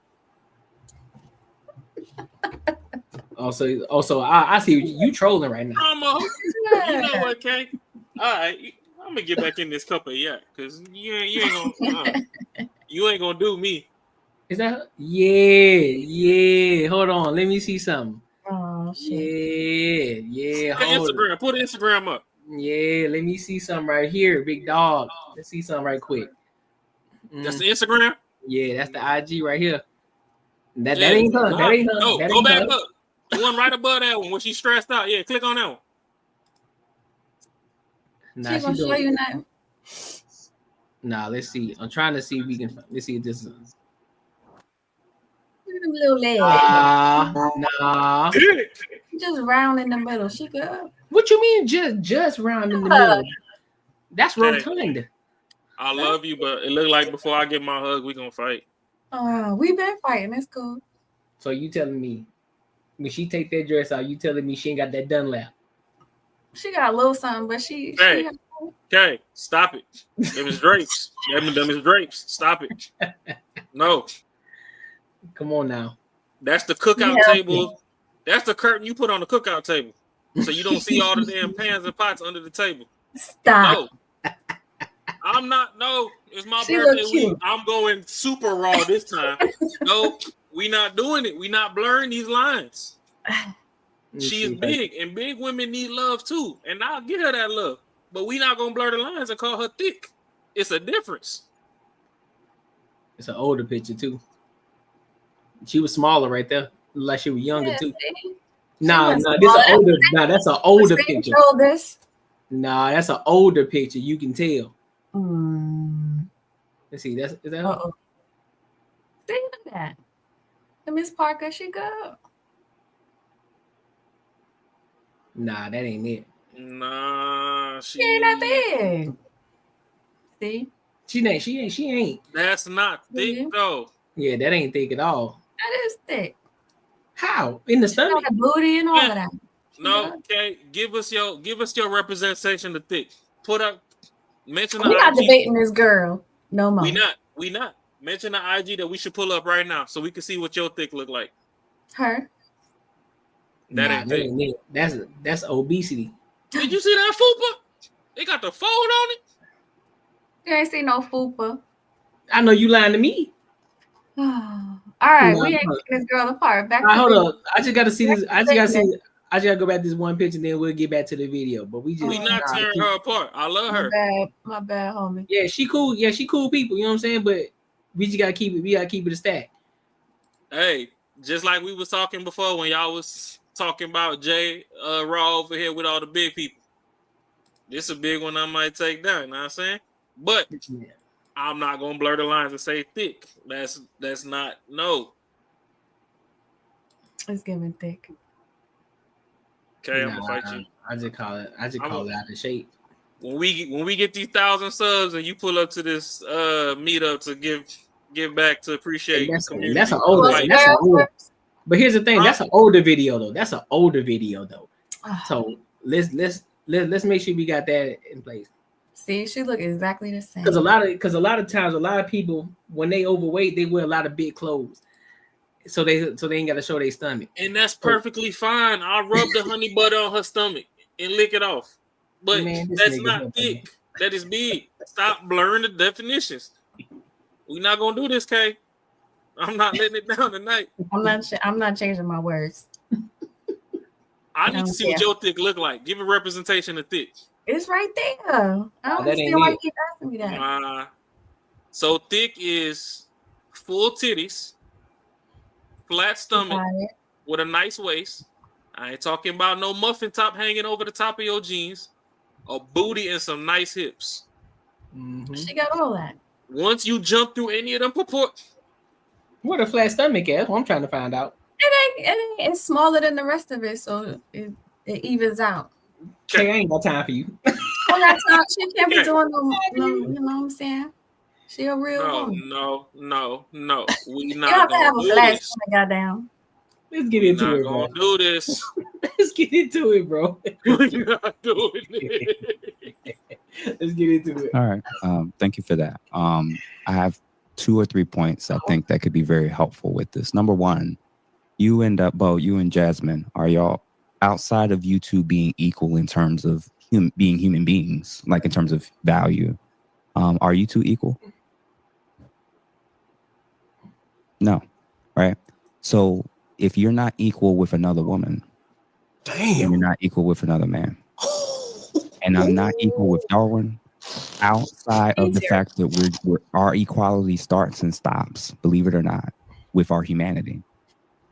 All other distinctions, our gender, our age, our experience, our skill set, there's reasons for why one person will get the job, another person will get the job. In 2025, there is nothing that you can't do in terms of employment, right? Even in terms of intense fields, physical labor fields, they'll lower the standards now for women so that they can do it. So if you want to be a firefighter, you don't have to have the same standard that a male firefighter has to do. If you want to be in the military, your mile won't be the mile of your male counterpart. You want to be a police officer, you name it. Field after field after field. By default, because you're in America, as a woman, you can already go and do that. The issue for all women, and I'll say this specifically to Black women, is, yes, you're right. You probably had experiences where there were some men that were turned off because you had a certain type of job. A lot of men, I can't speak for your personal experience, but a lot of men are not actually turned off by the job or even the type of job. They're turned off by the traits that are often associated with those women. The behavioral traits that sometimes comes with women that has very demanding schedules, demanding jobs, demanding fields, is that they're highly disagreeable, that they are a little rough around the edges, They assume because I look good that I'm still feminine. Because I get my nails done, I'm still feminine. Because my hair and I got my makeup on, I still let a man lead. Well, I always look at it through the lens, does your outcomes reflect the thing that you're saying that you're doing? So an example of what I'm basically saying is when I talk to women who are struggling in the dating market and they're saying, oh, I'm doing this and I'm doing that. But I'm saying, but if all the men, your outcomes would typically be different. If I'll say it this way, because you kind of mentioned something in terms of you want to be perceived a certain way from men, right? You want them to still see you as soft, as still feminine, or yeah, in essence, right? And that you don't want what you do to impact how people see you. If we flip it, and this is where I think both sexes can get a better understanding of this stuff. When you all question what it is about men being turned on and turned off about stuff, what's your icks? What's your things that makes it known? I can't do this guy. I absolutely can't take him seriously. I'm not going to return his phone call. That's not my type. Whatever that list of things is that attracts you or turns you away, we have our own version of that. And again, no one has to teach us that. Well, but my point is that there is a very rigid view of what a woman is. And so I get icks. I promise I do. And I'm not, again, I don't invalidate experiences. It's okay. Like how you feel, how you experience things. I'm never going to invalidate that. But there is a very rigid view. Like you have to meet these certain points to be this feminine woman to men.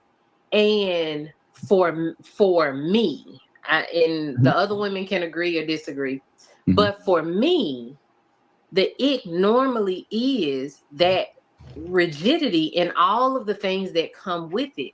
The rigid masculinity, the rigid like gender roles.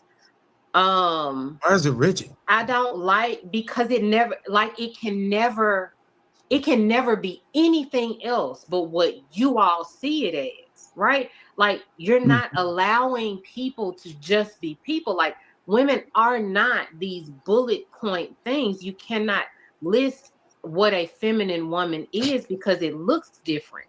We live and in a society. It should look different just like men in their masculinity can look different. Sorry, Dawn. Bro, I have a question for you. And I hope that this question will illustrate the direction I'm going in. Okay. Who do you think has more prerequisites or standards in order for them to be satisfied and interested in order to date the opposite sex? Oh shit. Who got the higher? Who has the much longer list of expectations that the opposite sex has to meet in terms of requirements? Okay, if we're talking about in society, then I guess it has to be women. You guess. In society. No, that hurt. That hurt when I said that. So hold on, just one second. So just to clarify, there's actually very few things that men are actually looking for and to satisfy. And I think our standards have had to go down every decade in order for us to be able to still find a suitable partner.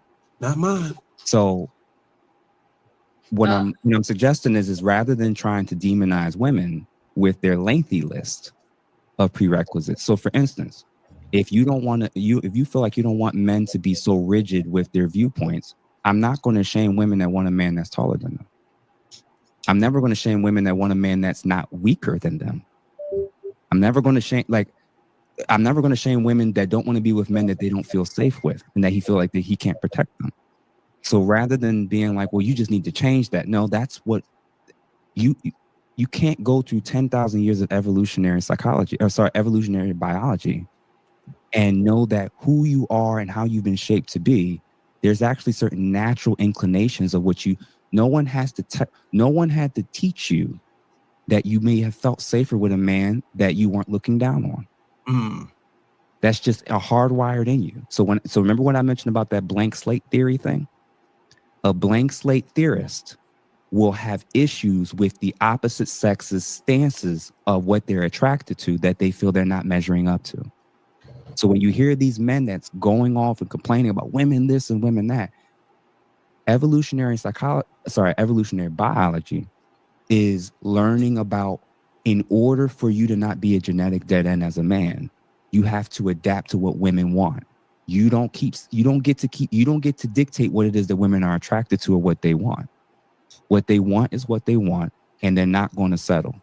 So if we're going to hold women to that standard, then we have to hold men to especially men who have the choice and option as well. The man that you want has standards just like you do. And just like many of the key core things that you either like or don't like or turn-ons and turn-offs, you get to arbitrarily decide which one of those you want to honor or set aside. So too does he. Now, for you, a guy may look at you and initially think a certain thing. Oh, she's going to be rough around the edges. She's doing all this hard manual labor. But what happens to the guy who has that image in his head, and then he talks to you and he gets the total opposite experience? Suddenly your job and field and craft of what you do for a living doesn't matter to him anymore. Because experientially, that whatever's happening outside that home, when you walk through that door, he doesn't feel it. Guys don't care. Guys ain't, when women are like, if I went to school or I made all of this money, I didn't go to school to make 80,000, 100,000, 125,000 to date a guy that's making 40. We're never going to shame her into accepting a guy that's making $40,000. It's not going to happen. She put herself in a position that that's what it is that she desires. And either she's the type of woman that can garner and get that type of man, or she doesn't. If he's the type of man that's saying, I want a woman that's feminine, soft, respects my leadership, displays submissiveness at times, and works well with me and is on my program, are you the type of guy that can get that out of? Uh-oh. It's a malfunction right here. She rolling her eyes. It's a malfunction. What's going on? Women, regardless of what she does for a living. Every guy doesn't qualify for the type of woman that he wants. And guess what?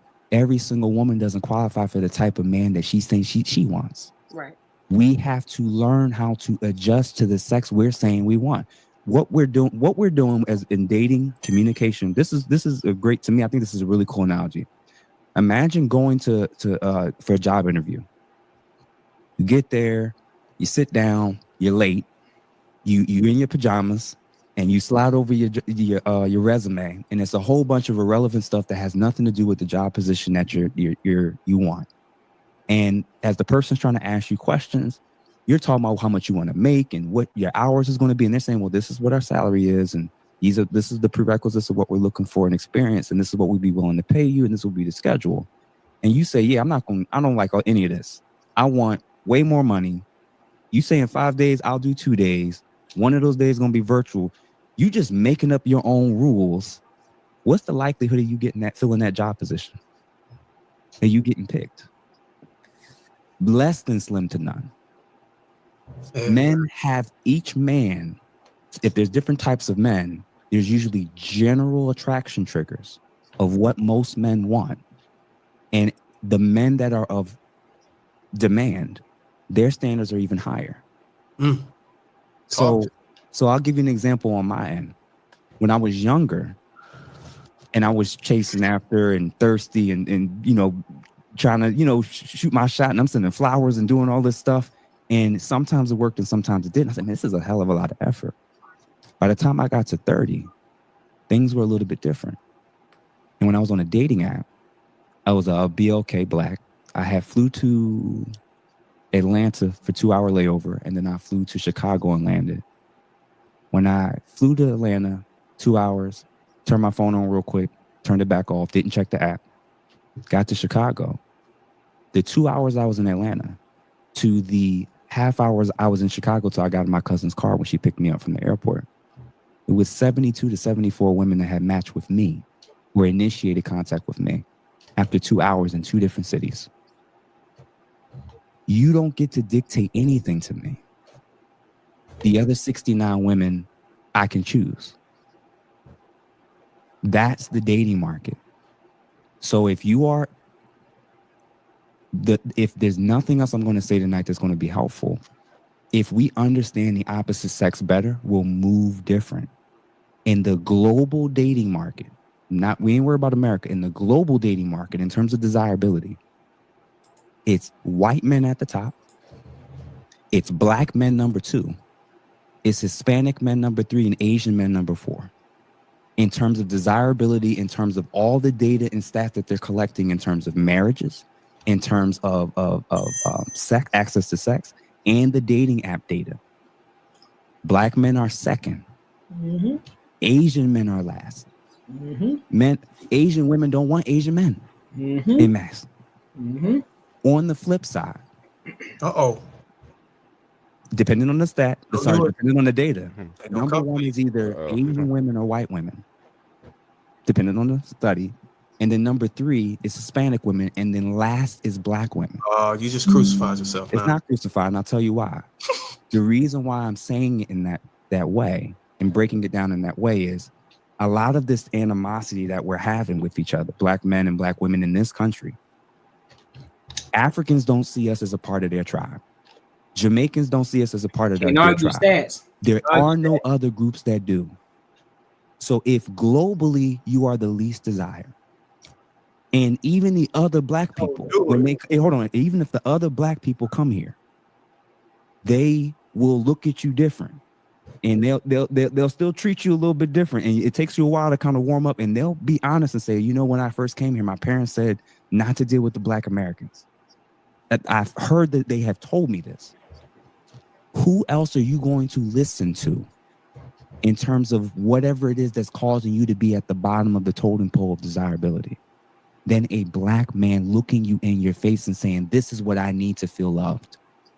This is what I need to feel connected. This is what we need in order to feel like we can get back together with y'all. And vice versa. Black women need to communicate and let us know what it is that we're failing and dropping the ball on. So all I'm saying is rather than trying to focus on men need to adapt to me, that's not the real world.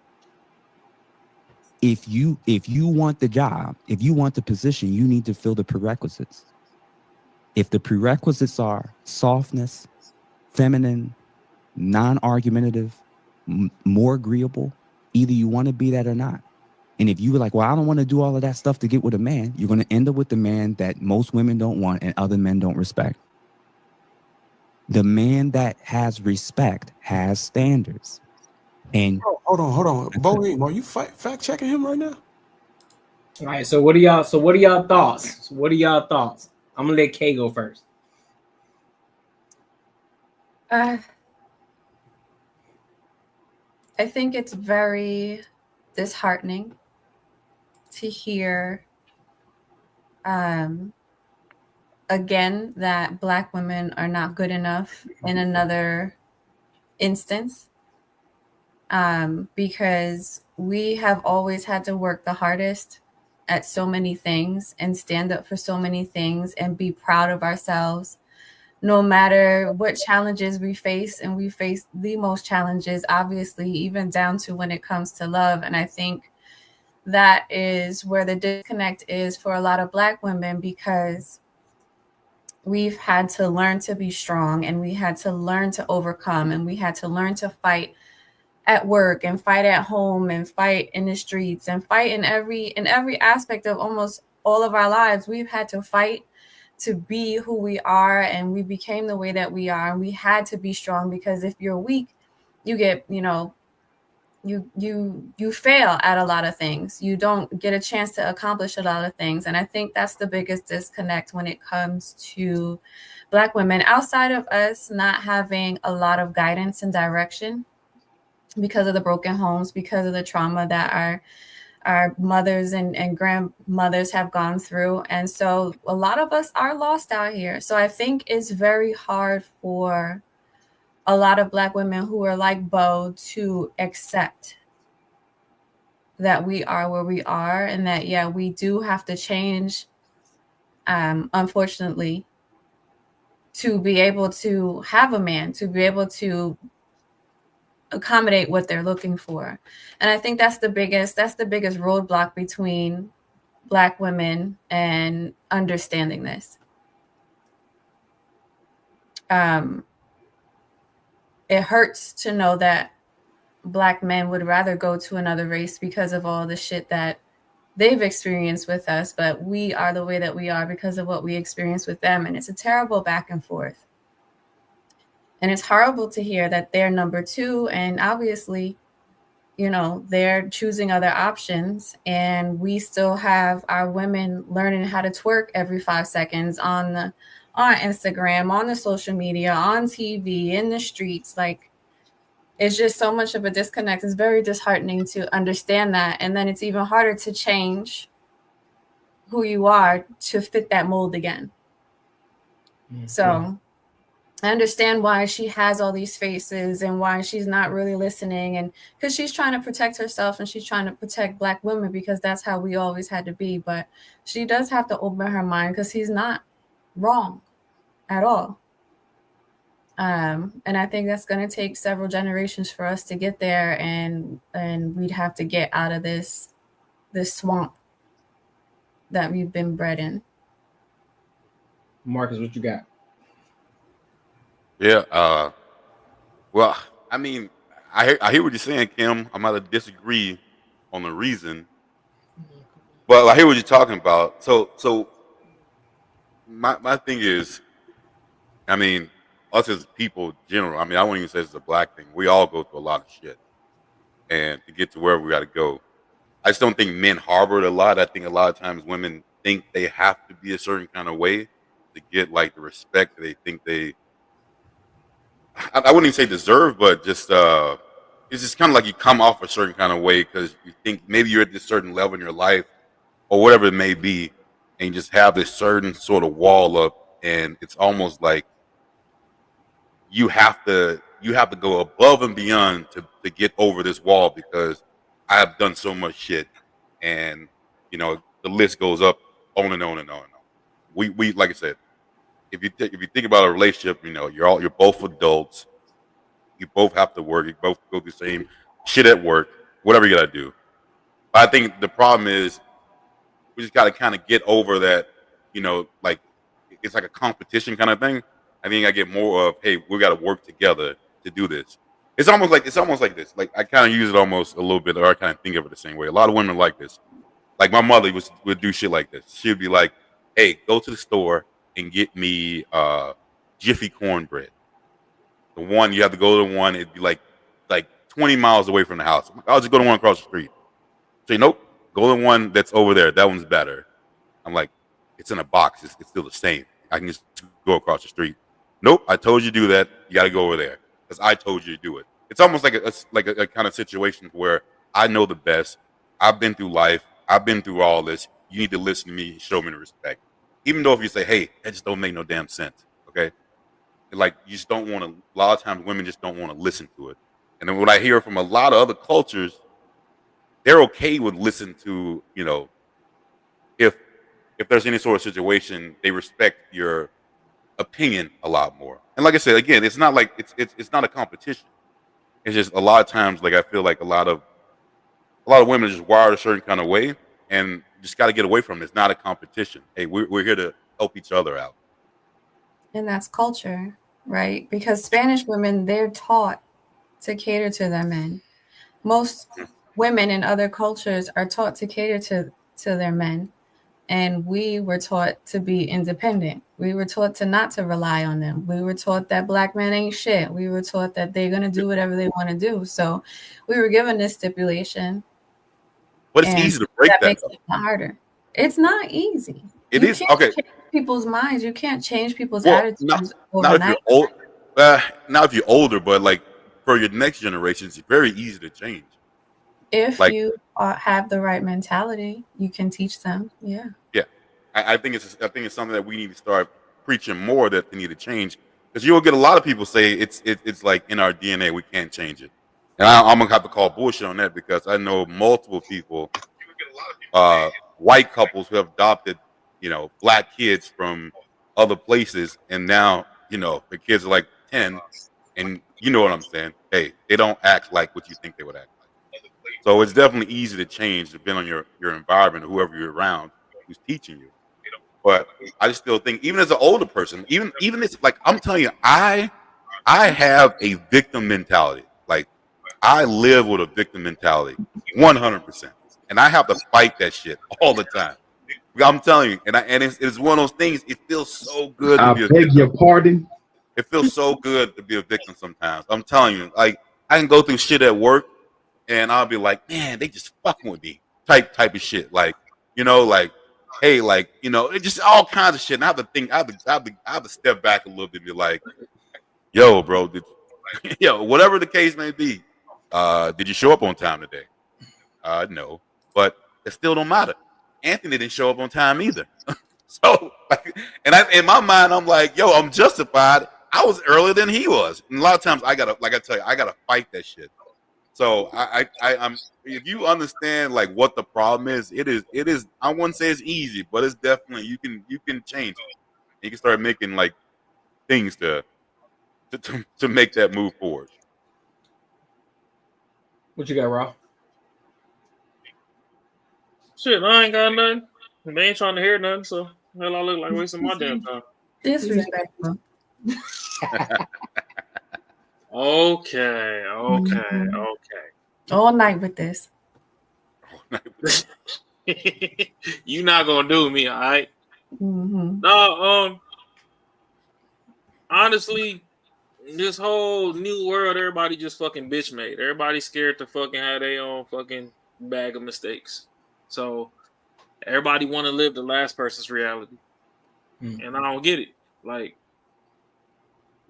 you gotta go out there, put yourself out there, put your neck in the guillotine, see if your head get chopped off or not. But no, you seen your auntie go through something, now you scared. You seen your mama go through something, now you scared. It's too many scary ass motherfuckers. Nobody takes risk anymore. Everybody playing this shit super fucking safe, and it's fucking bullshit. I agree. So I don't know. I ain't got too much to say on the shit because it's a heap of shit, and I don't know if Bo gonna come figure out our stream and think that I was getting on him for being a little bit on the big side. But shit, Bo be alright, man. She might be more inclined. You know what? Let me go ahead and get in the gym and get fit. Let me go become my best self. You know what I'm saying? I doubt it. If she wants some crab legs, tell her holler at me. And let me join the earn not gimmick community, man. Because you know what I'm saying, they ain't holding back water over here, man. They gonna tell it like it is. But I mean, I know people gonna find the pod and be like, "Oh, Raw was going off on the big women." It's like, hey, it is what it is. Y'all can get some love. I love y'all. I kept it safe. I didn't say nothing. Hey, they hugs a little bit softer. I ain't gonna hold you. You could melt in the big girl, but we just gotta unblur the lines between big and thick. That's all I was saying. Yeah, I agree with that, bro. We gotta unblur that line because thick and bro, I'm telling you, it's not the same thing. Obese and thick ain't the same thing. Now, why did Bo say that her and Jasmine were not equal? What was that about? Well, so I think what he was getting at is that does he think that because they're blurring the lines, right? So when a lot of people talk about, of course, when a lot of women talk about being equal to men in this aspect, they're talking about just on the basic level as human beings. Yeah, we're equal. Human beings, we're equal. Human beings. But then when you add the context of male, female, we're not, regardless of how you look at it. Because there's things that women can do that men can't, and there are things that men can do that women can't. So just on that playing field alone, we aren't equal. So if you just bring it back to sports, why is there a women's sports and a men's sports? I'm saying because he asked her he asked Bo if she and Jasmine were equal, and Bo said no. Yeah. Bo said no because I'm pretty sure now you could probably look at it.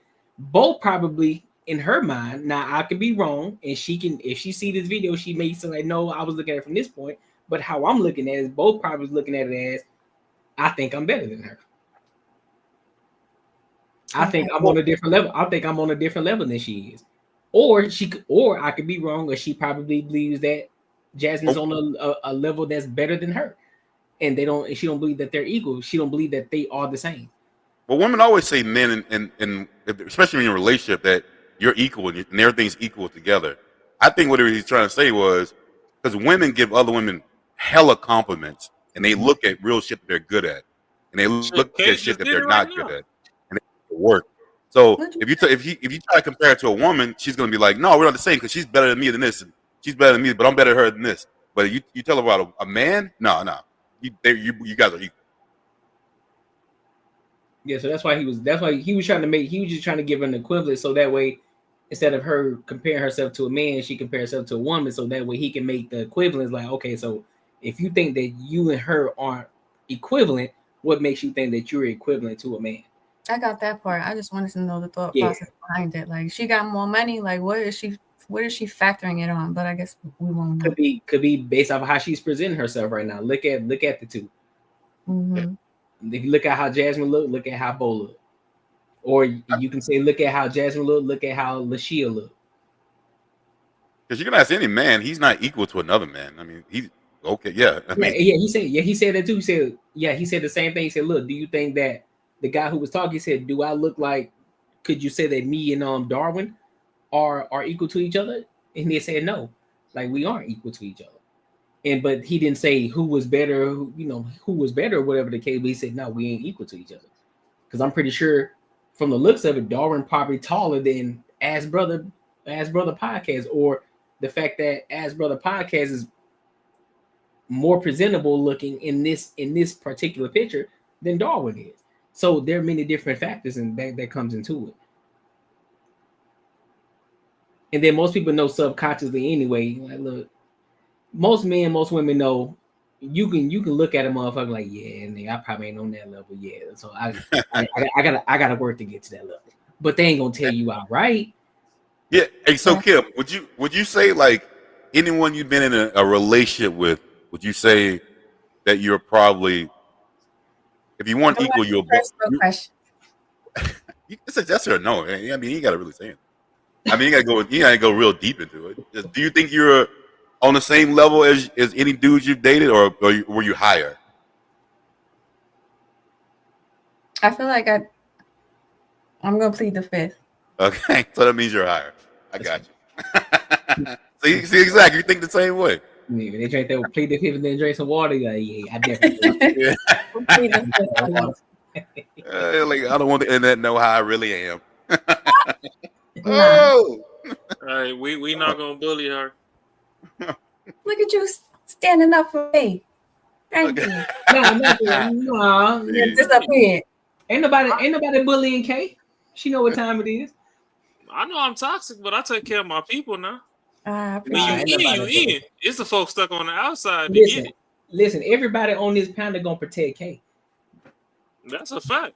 Everybody on this panel gonna protect Kay. I love y'all for that. We ain't playing with that. I wish she would say, "Hey, I'm good," and the motherfucker start following her, and I'm them. You feel me? We don't play that. I'll stop and talk to him and let him know. Yeah, right. Gently. Stop long enough for me even to though get I'm rushing. body slammer for you. Yeah. No, man. Anybody got any final thoughts? Yeah, unblur the lines between big and thick, goddamn. Wow. Thick. Nah. Ain't nobody fat, but everybody thick. But she'll tell me I'm fat all day. If she won't call us so fat, she's It's different. Yeah, it's different. They out here deleting words. Then they got the nerve to do thick with 2 C's. Like, nah. Your K on the back end is capitals. Bruh, that shit crazy, bro. But listen, man. And, women, ain't nothing wrong with twerking. I love to see that ass. So go ahead, shake that motherfucker. We know. Now you encouraging the wrong way. See, you encouraging. Now you don't want to date her because she over here twerking for the gram. That's a fact. That's a fact. You see how y'all confuse these young chicks? No. They want attention. They want Courtney said he not doing that. Yep. Raw ain't never said he not. Nah. Listen. You ain't marrying the twerking girl. Huh? You ain't marrying the twerking girl on the gram. You ain't about to marry her. You want to bet? Yeah. She better drop down and get that eagle on for This a real. guy. That might be a bet you might lose. Listen. Give my money now. I grew up on BET Uncut, and I don't give a fuck what y'all on. Well, listen. We all still know see the good in BET. people. We all know BET Uncut. We all know that. I know. Overseas. I know BET Uncut. I know that. It's women in the village in Nigeria right now twerking at 5-6 years old. Drop So down and ain't get your nothing wrong with girl. twerking. Mm-hmm. Tip Go drill. ahead and do You your know what I'm Negro spirituals. I'm watching.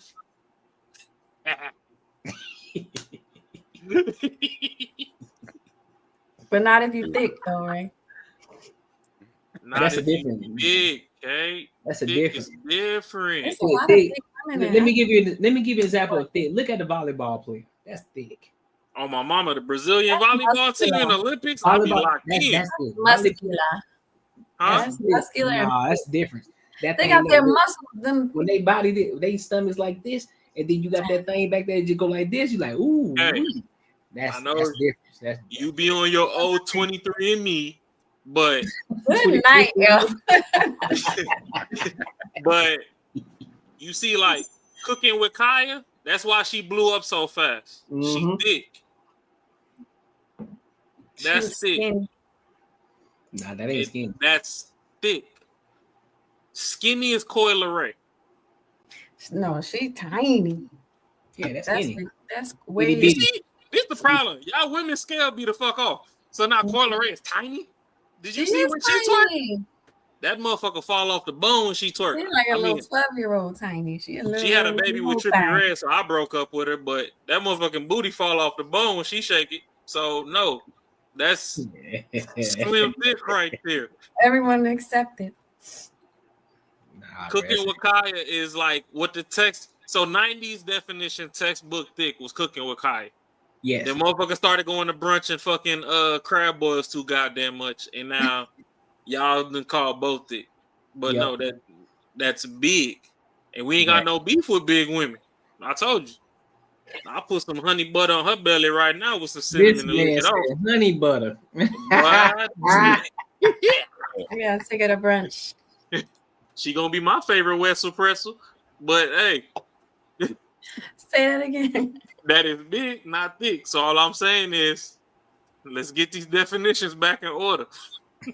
whatever y'all like. That's what we like. That's what we like to hear. Whatever you Hey, like. see, Snow Bunny, she jumped off the deep end. She said fat. I ain't say all that. I just said big. Because remember, we love Jill Scott. Lizzo got demonized. It's levels to the game. Yeah. They still ain't thick. That's all I'm saying. And we do give y'all the sliding metric, you know. If your stomach look like an oatmeal cream pie, but you had 2 kids, we understand why. Damn. But if it look like that and you kid listing, it's like, hey, what you been going through, big baby? Brunch ain't never been It that lost serious. weight so she could be thick and not big.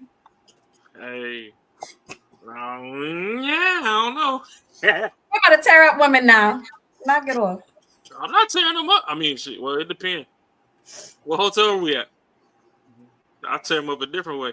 What he been drank too many. It's my birthday week. What's happening? What you got in that cup? A whole lot of some. Nah, that's When cap. they pay for it out there, I spill it when they pay for it. Yeah, that's right. That's right. Thick as a muscle. That's right. Because thick as a muscle, fat as a fat. That's facts. Yeah, but certain fat can still get sweated out, though. You know what I Well, mean? yeah, of course. You know what I'm saying? You got some big babies that's still solid, but you know. Or that fat monkey. You know what I'm saying? But hey, we ain't gonna go there. But she ain't seen that coochie since high school because that motherfucker folded over. She got a damn skirt of pillow hanging over her thighs, slapping every time she walk. Yeah, I don't know. I think the question. I think you got to start asking the question like, "Hey man, what's your VO2 max?" I got to understand your VO2 max. What is that? What the hell is a VO2? See, look. There you go. If you know the VO2 max is, what's the VO2? That means you got to get it. That means they got to be in the gym. That's why you got to start asking that. Look, hey, sure. Look, I got to ask you a question. What's your VO2 max? What's my what? What is that? So it's basically it basically means how how athletic you actually are, or how in shape you actually are. So, running. In terms of measurements and shit, or what? Nah, just how athletic you are, like how physically fit you actually are. If you can't chase me around for 15 minutes in the house without breathing hard, can you walk up the steps? Can you walk up like 5-6 flights of steps and just be? I still love you, baby, but we gotta go hiking or something. Are you huffing and puffing when we walking? You know what I'm saying? If you walk up 2 flights of stairs, or like, are you just regularly breathing, or are you goddamn in deep breath? Like, God damn, I gotta catch my breath for a minute. Hey, don't get me wrong. I ain't never gonna give up on my chocolate sisters now. I love my black women till they kill me, but he said till they kill me. Nah, fam. Yeah. Hey man, listen here, man. I love them all, man. I love them. I'd rather Laquanda kill me than fucking Amanda. What's the difference? Shit, black on black crime. We gonna fit the this nigga, man. See, you don't want to be taken on by the other. Hey, at least when I go, they could be like, "Damn, at least he tried." like he went out with his real ones. Like that black cowboy that didn't like the black women, and then his white girlfriend killed his ass. See, and that's when I write his ass off like taxes. That's a him problem. Nah, that's bad. Nah, that's bullshit. Cause all of them catch hell. It ain't no women exclusively. It's all racing, man. They be knocking their men off. White, black, orange, yellow, green. They be knocking their shit off. Yeah, but he went to the other side and she talked his ass into getting that motherfucking $1 million life insurance policy that she came to collect. Man, you know how many cases we have seen with black women doing the same thing? Nah, but he specifically was like talking shit about black women. Oh, well, yeah, that makes sense. Yeah, that makes sense. Like, all right, every black woman was like, that makes sense. But other than that, like, nah, all y'all do that shit. It ain't exclusive to no race. All y'all be doing that shit. I don't like how you say y'all, but that's cool. Well, you know I don't mean UK. Okay. Unless you out here on these type of times. See, now we're gonna have one more topic without a video, because now we're gonna talk about why women don't hold women accountable. Okay. Knock it off, all right. Knock it off. You know I don't have what? time for you this evening. Yeah, with a voice like that, I'll let you have Here it. he go. What? Hey, go.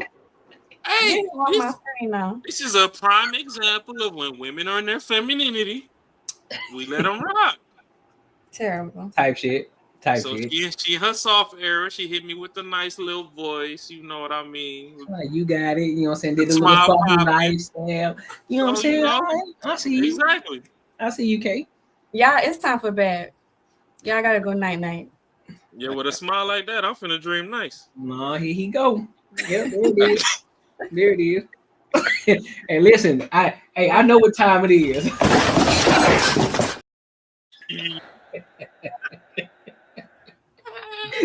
That liquor done kicked in. That cup empty. Kicked in. Hey, what's in that cup? Hey, we turned. Don't trip. I'm here with you, big dog. Don't trip. You know that's water. What you got going on? What you mean? You don't see this coloration in this cup? Nah. Damn, she said your shit is water, cuz. Oh, that's fine. I'll take it. Mm-hmm. Damn. That lets me know I ain't predictable, so you won't even know. And lie. Tight shit. Well, shit, we see my shit got some 10 on it, so this ain't. I can't look. I would have showed y'all the bottle, but if I show y'all the bottle, that means they get free promotion. No, so they gotta pay. No, they gotta pay. They gotta pay to play. I'll change this whole back. Well, I'll change this whole background. They pay me. But who you telling? Listen, look. Everybody know this top color. Everybody know what this top color is. Don't say the name, but y'all know this top color though. I don't know what this shit is. You don't know what this is? Hell no. Oh, come on now, Kay. You gotta know what this top color is, man. All I'm gonna say it's gluten free. So how about say you got a gluten allergy or what? Listen, nah. If you're on your fitness tip, you need to share that with me later. You still want to drink your alcohol, you know what I'm saying? It's low in calories and it's gluten free. Look at you promoting. But look, I ain't say the name, so that could be anything. I'm talking about water. See, it's a company and they put this shit in the can. See, there you go. And if you want me to hold this can the other way and promote for y'all, hit me at unbiasedlyraw@gmail.com and we can get to talking. Type That's shit. all I'm saying. Type shit. Until then, it's my birthday week and I'm going off the act. And I still know how to act. Oh yeah, the Cash App. Yeah, the Cash App's in here too. So if y'all want to support the channel, definitely it's in the description as well, and also in the comments. But yeah, tonight was dope, y'all. I appreciate y'all for kicking it with us, for rocking with us, man. This shit was fire. I know y'all love Kay, so you know what I'm saying. She supposed to be our new consistent member. You know what I'm saying. She act right. You know what I mean. and she act right. You know what I'm saying. She's gonna be our consistent member from here on out. But other than that, they tell y'all, hey, I'm busy, and y'all follow her. Where you won't turn his mic off already? I got a ski mask for you. Look at him. Oh, here you It's go. gonna be some dreadheads in the lobby. Leave her alone. Some dreadheads. Oh, you protected me. My bad. Shut up. But listen, we will holler at y'all. Make sure y'all like, comment, and subscribe. Hit that notification bell if you want to support the channel. Link is in the description, also in the comments as well. And until next time, man, make sure y'all are here tomorrow. I will be here. You know what I'm saying? If they want to tap, if they want to join me tomorrow, it ain't Banter and Barter. It's just a Courtnee Edgar Show tomorrow. But if they want to tap in, they're always welcome. So, but until then, I'll holler at y'all good people, man.